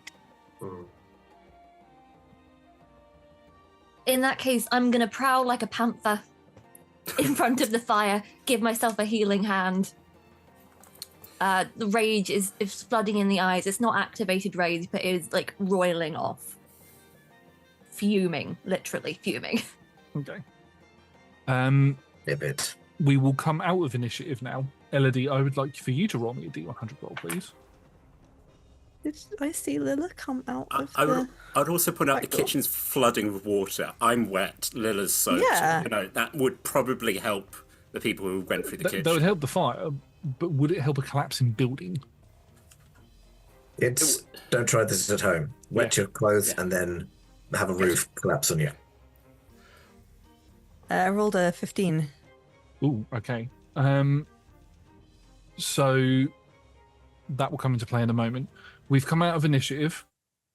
There are no signs of any Reavers around other than the body that you've dropped, because the other body was inside the building. The fire over time begins to die down. Magical fire sort of goes out quite quickly. So it's just left with a smouldering heap of what was once a building around years. I know you're narrating and skipping ahead, Josh. I just wanted to point out that Elodie would not hang out at the back for long enough while it all settled down. She would carry on walking and following round the building until... You are at the back, aren't you? Yeah, I'm not with the others. No, thank you for that, because that's an important piece of information. As the magical fire begins to die down, the remnants of the building, what is left of the building, are sort of visible. From everybody's point of view, so Elodie can see this as well, where Solomon's office was, there is this large slab of concrete, metal, something, which would have been the safe. It's perfectly safe there. Safe, get it? And on top of it is a clear box with a book in it that's covered in dust because Perry's room was directly above Solomon's office, or partly above Solomon's office. So that's on top of that at the moment, sort of sat in ash. For Elodie, passive perception of ridiculous. No. 11. Oh, 11. Okay. Ridiculous in the opposite way. Yeah. What is everybody's passive perceptions actually? 13. 15? 14. 15, and I am fire resistant. I would have started going in there, just trying to kind of get all things out. After 14. So what did you say, Sean? What was yours? 14 for me. 14. Okay, so both. I just want to be clear on timing, Josh, because you're assuming that we're all just standing there watching this thing burn down. That's what I want to correct. Oh, no, it goes out really quickly. So as you're walking around, the fires begin to sort of go out and you can start to see everything that's around you as you're making your way around to join the others. The perception check was for you to see something as you walked around that the others wouldn't be able to see, but unfortunately didn't get high enough. Okay. I've not dropped Necrotic Shroud yet, so I guess you will see that walk around the burning building towards you. Not the weirdest thing we've seen today. Just You see Elodie with skeletal wings. Yeah. Would you like everybody to roll for that, or what colour's your aura? Right now, Mm-hmm. red and black, I think. What colour was Kimdack's aura? So Elodie's aura would be red and black. Obviously, Elodie's got the most colourful aura across everybody. Mm-hmm. The red and black are the most prominent. The other ones sort of are trying to poke through, but aren't getting through. But you can just see little highlights of them every now and then in the red. Not so much in the black, but in the red. Kimdack's, oddly enough, was white. Sort of a white-grey colour. They don't need to roll for it because they're my allies. Sorry, Cool. Go ahead, Evie. I was going to say, I think as Ember walks towards us, there's so much energy in Perry, and they see Ember and just begin to make a beeline over, hits the necrotic shroud, and just says, "Hey, I think we have a conversation to be had after this," and is holding back a rage. Just there's so much energy, there's too much information going on, but you are presented with massive spectral undead wings that look like they've been dipped in tar. There is a lot about Elodie that she does not know. We will discuss this further. You just get like a hand on the shoulder, and she's going to carry on walking to the front door, kind of see if there's anything else that needs to be done. Okay. With Hera sort of going into the building, making sure Sunny's okay first, obviously, with Tally, and then going into the building, being the one that's fire resistant. With your passive perception of 15, you can't see Lilla anywhere on the other side. So as Elodie was walking around, you didn't see Lila leave the building as it collapsed. For Hira, as you walk into what was the kitchen area, not everything has collapsed. There's piles of wood that are sort of lumped up all over the place, and you can, with your passive perception of 15, you begin to hear loud coughing coming from underneath that rubble. Hold it. Try and push it up. Get out. Begin moving that away with a passive perception of 15 as well, Perry. As Hira begins moving that stuff, you can hear it as well. I'm gonna hang on 1 minute. That highs. I go and help reluctantly. You go and help, and as you both begin moving all of the wood away, you see the countertops that were in the kitchen, and under sort of she dove underneath them because they were made out of pure metal. So the building just crushed down on top of it, bent them, but didn't fully flatten them, and just sort of crumpled in a heap, covered in soot and coughing a little bit, sort of drinking at the water that had sort of was remaining. You see Lila huddled in a pile. She looks hurt, but not deadly hurt. She's got a couple of burns on her arms and stuff. You can see that she's trying to avoid touching the metal things, and as you put your hands on them, they not so much Hira, but for Perry, you notice that they burn your hands. You won't take any damage from it though. But she survived. Good thing you rolled a 14. Gonna give her 5 points of lay on hands and just go, come on, let's get you out of here. Yeah. Right, I'm not underestimating you lot again. Oh, bastards. Oh. Don't run into danger and don't follow the wannabe hero into random back rooms. Don't make me laugh. It's too it hurts. It's gonna get you. We'll just sort of approach Lila as they all come out of the wreckage. I am pleased you are well. Melody, is that you? What the hell? Not right now. Oh, right. And as she goes, all right, she gets rugby tackled by Tally as Tally just dives on her and gives her a massive hug, floods of tears. Solomon has been quiet the entire time since Udric brought him out, and has just had like a 10-yard stare towards the building as he's just watched his livelihood collapse around him and almost losing family members. After a minute, the shroud will disappear. So Solomon, I can go for that because you said Solomon had like the 10-yard set. Yeah.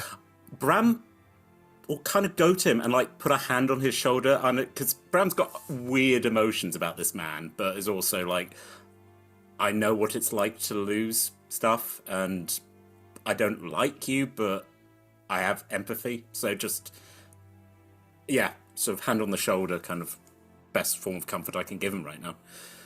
As you put your hand on his shoulder, he just nods his head, doesn't take his eyes off of the building or anything. And after a little while, he gets up. After a little bit of time, once Lila's been reunited with everybody, he slides off of what he was sat on, probably like a wall or something, and he begins making his way towards the wreckage of the building slowly. I'll kind of warily follow. And as he walks, he sort of shifts things out of the way with his walking stick as he's walking along, so he doesn't trip on anything. And he walks to where the stairs are that lead down, and he just looks down it and carries on down the stairs.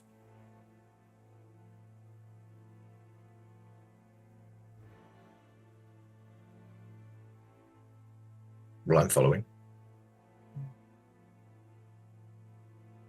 Okay. Is everybody following? Okay. Yeah, I think so.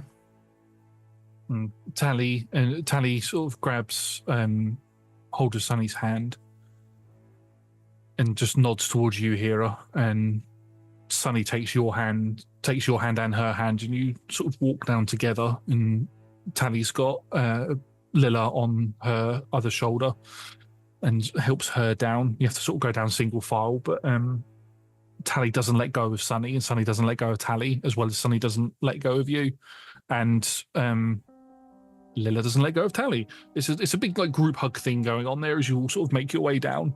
Rodney, This awkward group to go down the stairs. I have gained another daughter who I think is my age. Tally's older than you. I don't think I want to But leave. yeah, I think Lilla's older than me. So my Lilla's the same age as me, right? Yes, yeah. Lilla's in her. I think I said she's 21, and she's a bit Tally older. is in her late 40s for a dwarf. As you all begin to make your way down, Rodney goes to stand up and sort of buckles under the pressure of his leg and crashes down onto one knee and rubs his knee and goes, "You go. I'll be all right. I'll be all right." You sure? Or Yeah. It's just What has power's run happened out. to you? Power's run out in my leg. How do we fix it? I need to recharge it, but everything's destroyed. I'm gonna have to. There's a shop, I think, in town. There's a like arcane shop. It's on the list, boss. Yeah. Well, yeah. That's all right. I'll grab something, and he grabs like a log and uses that as a stick because there's no canes now. And he sort of brings himself, and he will eventually follow down. He'll be the last one down. But Perry, do you go down? Not until I've secured my book. Okay. I need to get it somewhere. It's just out in the open at the Yeah. moment, as much as I want to follow. You grab the box. Downstairs is probably a good place to take it, to be fair. Yeah. Yeah, so you grab the box, and I mean, you could also open the safe and plonk it in the safe if you wanted to. It's still, there's no bookcases or walls or anything around it. It's just like the metal stone frame of the safe itself. So you could just open that and put it in there if you wanted to, or you could take it downstairs. Ember will walk over to the safe as soon as Tali and Lilla and Solomon are down the stairs. We'll walk over to the safe, click the button, open it safely, having seen how that works. Yeah. Got the smarts. I was like, fine, but I'm coming back for it. So pop it in as best I can. Yeah, shove it in there. It pretty much fits basically in the slot that you'd originally taken it from, and you can shut that. Doesn't like magically seal itself in or anything. It's loose and sort of sits a bit wonkily, but it fits in there quite nicely. And you can shut the door, and both of you make your way downstairs. So Bram, you've been down here before. It's a long corridor of large room, of books and files and boxes and everything. It's a lot cooler down here. It's like the temperature's held at a certain volume to keep everything preserved, and all of the shelves are on rails, and you can sort of twist them and open up new shelves so you can go look at more things. It's still left in the condition that you left it in, Bram. So you had said that you'd put everything away, but that particular section is open. And as Solomon walks down there and looks, he stops and turns to look to you, sort of nods, and then carries on and makes his way towards the vault right at the end. I think I kind of give him a subtle, like, later. We need to talk, but yeah, not now. And as he gets to the vault, he sort of stops and turns to everybody. And for the rest of you, Udrik, you've already heard him speak, but for the rest of you, he goes, thank you for rescuing my family. Part of me thinks that what happened could have been avoided, but another part of me thinks that it was only a matter of time before Kimdack did something to us. And I'm going to be honest, I'm glad that you all, whoever it was, whichever one of you it was, struck first. Udrid looks around. He's up completely unaware that it was him. Yeah, we're not snitches. Just... Yeah. He does look at you, Udric, but his gaze doesn't linger for too long. And he sort of turns and looks to everybody else. Right. We need to begin rebuilding. I would suggest that all of you take a few days to recoup, do anything that it is that you need to do around the town. I will purchase lodging at the Rusty Pirate for everybody. Some of you may have to double up on rooms. They don't have as many as what we did, but I'll look to get this place rebuilt. And he looks over to Rodney, and you'll be going straight to the infirmary to get your leg sorted out. And Rodney's like, well, no, I need to help you. And he's like, no, Rodney, I don't often do this, but that is an order. He's like, okay, boss, okay, I'll go to the infirmary and see Carden. Sort of, he doesn't go anywhere, but he sort of slinks out of sight, so he feels a bit embarrassed because he's basically been given an order. We have some pressing concerns that need to be addressed. It's not anything that is... Now that Kimdack is effectively not on our side, we have a little bit of leeway with doing what we need to do, what needs to be done, because he does not have you, which is what he wanted. He wanted all of you to perform some missions for him. The same missions that I'm going to give each of you now, with the hopes of stopping him.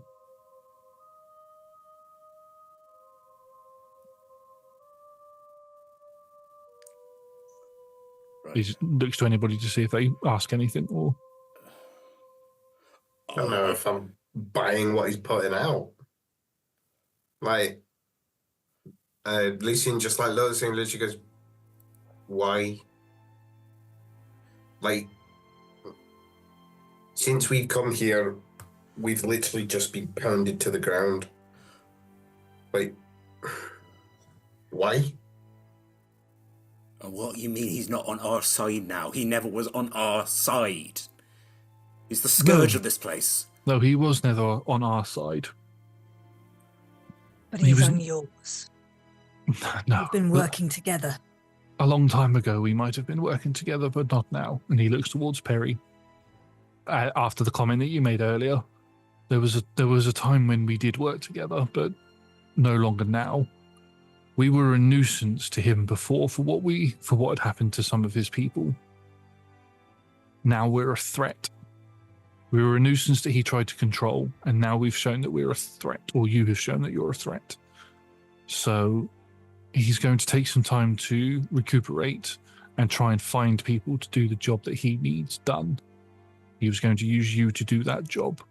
If we can do the job, if we can do these jobs before he gets his group together, then we can stop him from his overall plan.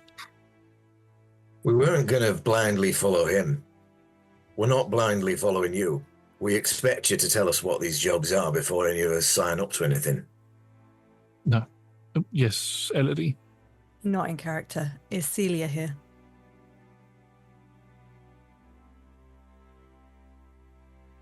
My brain just went completely blank. Who's Celia? Oh, the Celia. elf, the little elf. Yes, Celia. sorry. Yeah, sorry, my brain went completely blank. Yes, she would have been brought down because she's still unconscious. She's still unconscious. She's still Okay. unconscious, yeah. I'll say that Rodney's holding her. He's got her strapped to his back. Not in the cutlery. In the cutlery thing, yeah. She's in the barrel. We'll just look at Lucian. Didn't your friend suggest she'd found evidence that Solomon was working with Kimdack and the Imperium? I don't know if it was directly Celia who figured that. But between what she's told us, what we've read, and the evidence we've got, everybody's got their fingers in the pie at some point. just can't remember the connections. Basically, Solomon is like dancing around subjects all the time. Everybody's fucking everybody else off with secrets, and people keep apparently killing Perry. I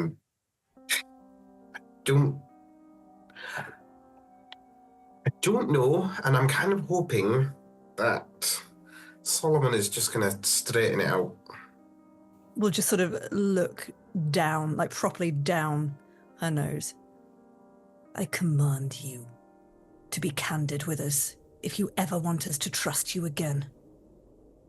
That's why I've brought you all here. This is a safe place. I'm the only one. This is the only place that I ever come to on my own. I've never let anybody else behind these doors. But I'm willing to let all of you behind here because you've shown that you're willing to protect each other as well as my family. And although information that you may have discovered about me or assumptions that you may have made about me, you see me as a villain, and I will accept your views on that. I will not try to change them if that is how you all feel. I think you will try and change them by being upfront and giving us proof if this is all worth it. If all the people who have died for you, Solomon, prove it. Prove that it's worth it. Prove that you have some fucking plan. Yeah, no, it's sort of like a little bit like...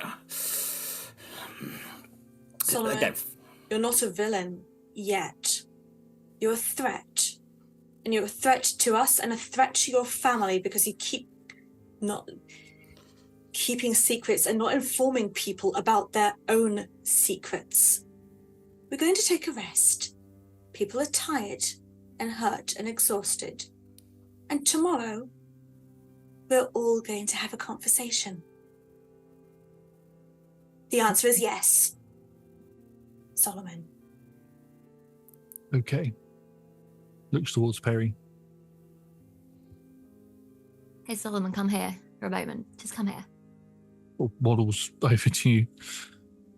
I'm going to whisper real close in his ear, so hopefully no one else can hear unless they've got very good ears. I know what you did. If I find out that you lie to me again, you cover something up, manipulate me, or give me any goddamn reason, I will end you this time. And your family.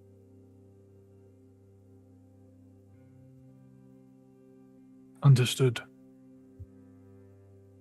He reaches into a pouch and pulls out a large sack of gold and hands that to Perry, who is closest. There's enough gold there for you to all rent a room at the Rusty Pirate Inn. Go take the rest that you need and come back here first thing in the morning when you're ready, and I will explain everything.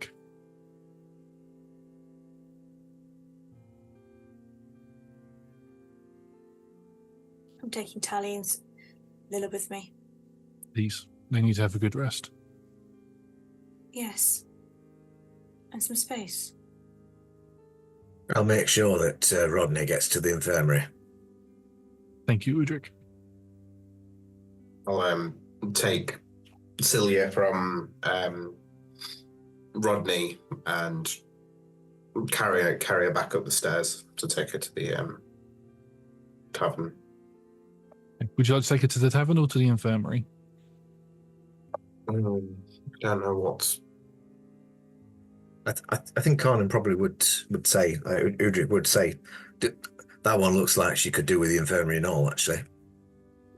Yeah, the only problem is I'd like to keep her close to us, because,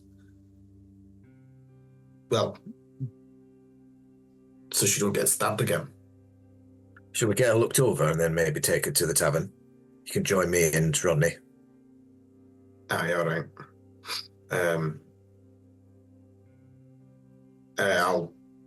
Do you mind if... Are you carrying someone already? I can't remember. Me? Yeah, are you just helping Rodney? I think just helping Rodney. Like he can walk, he's just slower, right? Yeah, he's slow. Yeah, he's got a large log. He does spot a cane down here that he grabs and uses that. He gently lays Celia in your arms and says, "Can I catch up with you?" Yeah, of course. We won't be going fast. I'll turn around and I'll look at Ember. Although Lucian doesn't know the name change, but Lucian looks to Ember. He says, "I think we should maybe indulge what we figured out. Maybe worth collecting in the morning when low tide is out. In the morning." Peripatea, one of your journals. We've potentially found it. I don't think Kimdack actually knows where any of them are. I don't think he's got them. You found one of them. We think so. We've not found it directly, but we've found where we think the location is. A secret stash by Lucian's useful friend here. Remember when I told you I think I know one, I can get one, I just couldn't tell you how to get it? Well, Yeah, vividly. yeah. Well, this is sort of connected, and we followed it as far as it'll go. There's just a lot of drowners and a lot of swimming, so we couldn't get it. So we need to formulate a plan, is what you're saying. Yeah, Find a boat. or beat the shit out of a load of drowners. I can do that. If it means getting a journal. Looks to Solomon pointedly. Back genially. Thanks, Lulu. Oh no. Oh, yeah. Just I think go that's with just it. in that second. The ember is not dropping, but there is just a moment of Elodie that just pops out and giggles. Just a little. Mm. Okay, so you all go to take a long rest at the tavern. Before Yes. we leave, we'll turn to Solomon. Inside you're safe.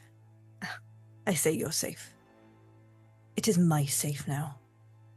And if I discover any of the contents of it have been moved, changed, tampered with, or taken before I come back in the morning,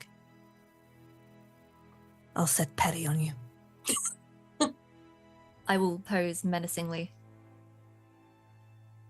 Understandable. Although I will say to you now that the contents will need to be moved from where they currently are to down here. But I won't touch them until after tomorrow, and with your help as well if you'd like. They need to be protected.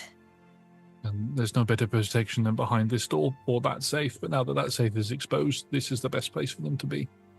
And I suppose you'll have a long, busy night watching over it then, won't you, while we sleep? I will. We'll leave. So, I stay with Solomon. okay. I'm not because I'd mistrust him, but very, very conflicted feelings. And then I think as everyone leaves, I'm like, I think you probably could do with some company.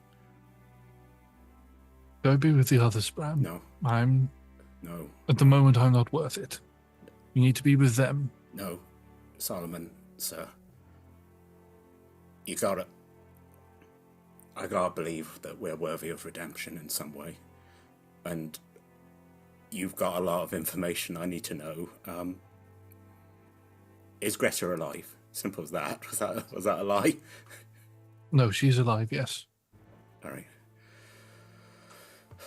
Right. I know what it's like to think that everyone's gone, and I go back up. From the broken liquor cabinet, put down a slightly thing. All right, you need some company. Okay. Redemption. Okay. as a ghostly fox like leans around like, and the eyes flash. So, Hira, Perry, Elodie, Ember, Tally, Lilla, and Sunny all head to the tavern, and you can all hit the long rest button. You do get a few questions come at you from both Jaren and Jana, who are the owners. A lot of people have been stood outside watching like the flames happen. A lot of people stayed inside as well because Reaver's in the streets. So they ask you a few questions as more like, are you okay? And less about what happened. But they instantly, as soon as you plonk the gold down, they see you to your rooms and they leave you alone. For Lucian and Udric, you're able to get both Cilia and Rodney to the infirmary. You get to meet Cardon as you enter. Cardon, who I've spoken about quite a lot during the campaign, but nobody's actually met him yet. He is the sort of master healer, as it were, or the doctor of this infirmary. He is a fiend fallen, with his horns going to come out the side of his head and go into like a goat formation. He doesn't have a tail, and his skin is more of a sort of like a dark blue, almost fading into purple, but not quite. And he basically looks over both of them. Rodney, he says, "Well, I'm sorry, Rodney. There's nothing I can do about your leg. You could always see if there's anything in Goggle Springs. I know Tally's got the key for it, so you could always see if there's anything in there to recharge it." And then he looks over Cilia and he's like, "These are some pretty bad stab wounds. They've been packed really nicely, though. This looks like Tally's work. Did Tally do this?" Mm-hmm. Great. Okay. I can put her up in a bed for the night if you'd like. You to stay with her. Same with Rodney's going to stay here. He's got a bit of smoke inhalation I've got to deal with, but as well, and his leg looks a bit burnt. But you both of you are more than welcome to stay here if you'd like. Well, while we're here, I just wanted to stop in on a acquaintance, the groundskeeper of the Church of Balance.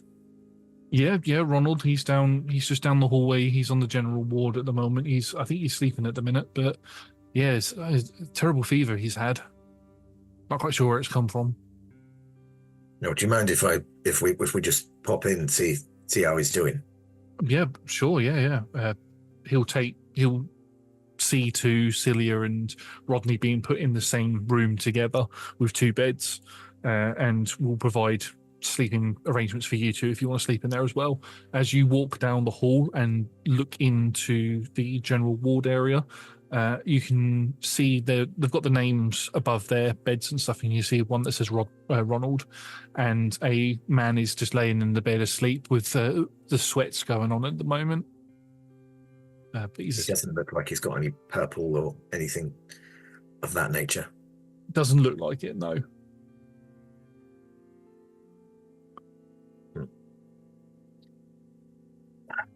So, friend, are we staying here? Because you wanted to stay close to your friend. It'd be really inconvenient if she got stabbed again. Indeed. Between the two of us, though, we can make sure that doesn't happen overnight. No, that'd be great. I mean, it won't take long for her to be back on her feet and know what she's like. And as soon as she's back on her feet, I doubt she'll get caught a second time. I think I need, well, maybe a night where there's no drama and we can just sit and smoke and not talk would be quite nice, to be honest. Say no more. And then, yeah, we're going to settle down somewhere. Yeah. Udric will take first watch, as it were, and we'll let Lucian have some shy. Awesome. Okay, so the both of you can also hit the long rest button. as well as you both take a rest. Oh, beautiful. Bram, do you intend to stay up all night, or are you going to go to sleep? All night. Okay. I haven't taken any damage. The worst thing that happened to me is I threw a bucket of water over myself. So I'm slightly soggy, but I've had a bit of alcohol, and this isn't the first time I've had to stay up all night. I'll catch up on this. Also, it saves a bed. You know, people aren't going to have to... Someone's going to get to not sleep on the floor. Yeah. You stay up all night with Solomon, and Solomon just looks at you. Doesn't say anything, but he just looks at you, and just looks at you and looks at you for pretty much the entire night. I'm just looking back at him, and then just... Every now and then he gets up and sort of paces the entranceway to the vault where the door is, and then comes back and looks at you. You're not my prisoner, Solomon. I'm here. I'm here under loyalty from my family. And again, sort of reaches in, pulls out. There's a necklace that he's kept hidden, which is a phoenix, which has the ashes of his father. Just what a mess, eh? It is a mess. It appears to be a mess of my own making. Well, all those years ago, I decided to go play hero, and I got a lot of people killed. So, we're both attempting. I mean, I suppose you've got more red in your ledger, but, you know, best time to make a change is today. Second best time is tomorrow. What a mess. Downs the whiskey again. Solomon doesn't take a single drink the entire night and doesn't eat anything either. You can take a point of exhaustion. Yeah. For not long resting. Yeah. And unless everybody wants to find out what's going on, I think we're going to end the session there. I mean... No, let's go. Another half an hour of exposition. Come on, let's go. Yeah. I mean, that's up to you lot. I mean, folks, when are we all going to get back together again? I'm just going to go, so, you won't believe what's behind that. That's, yeah. Save it for another time. Yeah. Yep. The last thing that I will leave you all with is, after a little bit of time, Solomon does put his hand out, reach out towards the door to where the keyholes are, but he doesn't pull any keys out. He reaches out and puts his hand against it, and as his hand gets closer to it, Bram, electricity begins to spark along his fingers and goes into the keyhole. And as his hand into the holes, and as he puts his hand on it and turns, you watch as the entire locking mechanism, this large, probably 5-foot cylinder lock turns, and then electricity shoots up from like behind, within the door, within veins of the door, up around it, and lights up 8 sort of like chevrons. It's a Stargate, and the vault begins to open. And as it opens, you can see dust begins falling down from the cracks from where the doors are separating. This thing has not been opened in a long time. And as it opens out, you can see there are rows upon rows upon rows of books on shelves going down one side of the room. And they all look the exact same. And on the other side, there are tomes and tomes and boxes that extend all the way down. It's like an extension of the room that you're currently in, but everything looks a lot older. You can't say that because you weren't there, so I'm not going to say that, and we're going to have to leave that on a cliffhanger for everybody else. I have nothing to say about this situation. I have nothing to say about the situation, but as we end out the session, we sort of skim along the books, and we notice that there is probably close to 1,000 books here on the left-hand side. They all have similar handwriting to them. They all have similar handwriting to a book that is in a case upstairs. How Perry many is gonna loops? lose their fucking mind. I'm gonna lose my fucking mind. Well, I guess I've got to do this. Light a torch. No one can ever know. Solomon shakes my hand. Is like, you did a good job with your red Keep your scarf. secrets, old man. Boom. Bram, make a None of perception. them. None of them are journals. All of them are just like different forms of Perry over the years. Has just been a very extensive fanfic writer. Yeah, it's all fan fiction. Bram, make me one final perception check. I think because I've got exhaustion, is that disadvantage? Do it before you get the exhaustion. He'll open it before you get the point of exhaustion. Thank you. I think that went a bit wonkums. That was a 15. 15. Each of the areas outside of the vault that you've sort of explored beforehand, each of the shelving units have got dates on them, and they date back probably about 150 years in total. And it's all written in Solomon's handwriting. The dates that you can just see, because there's a lot of bookshelves on this other side, they're in Solomon's handwriting, but predate how old he is, or how old he says he is, by a lot. I look at it and I look back to him and I'm like, well, I'll be Secrets. Secrets. And that's where we're going to end tonight's session. Thank you very much, everybody, for joining us for tonight's session. It's been flames. What? It's been Are you trying to be flames, Evie. down with the kids? I'm and trying to be make up- down with them. That's what I'm trying. Sorry. Are I'm you sorry. trying to say it was fire? There we go. Flames is apparently another way to. Anyway, you can join us on Mondays and Tuesdays for more D&D content, and also on Wednesdays for live shows as well as non D&D stuff. Final thing for my players: you all level up. You all get to level 4 after all of that. So, massive thank you to our sponsors and supporters, and to the D20 Club.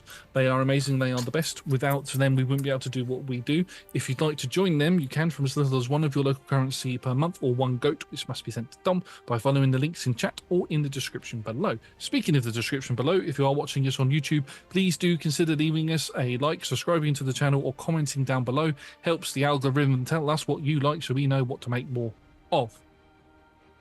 And with that, we are going to disappear into the aether or ether or whatever it's called. Goodbye.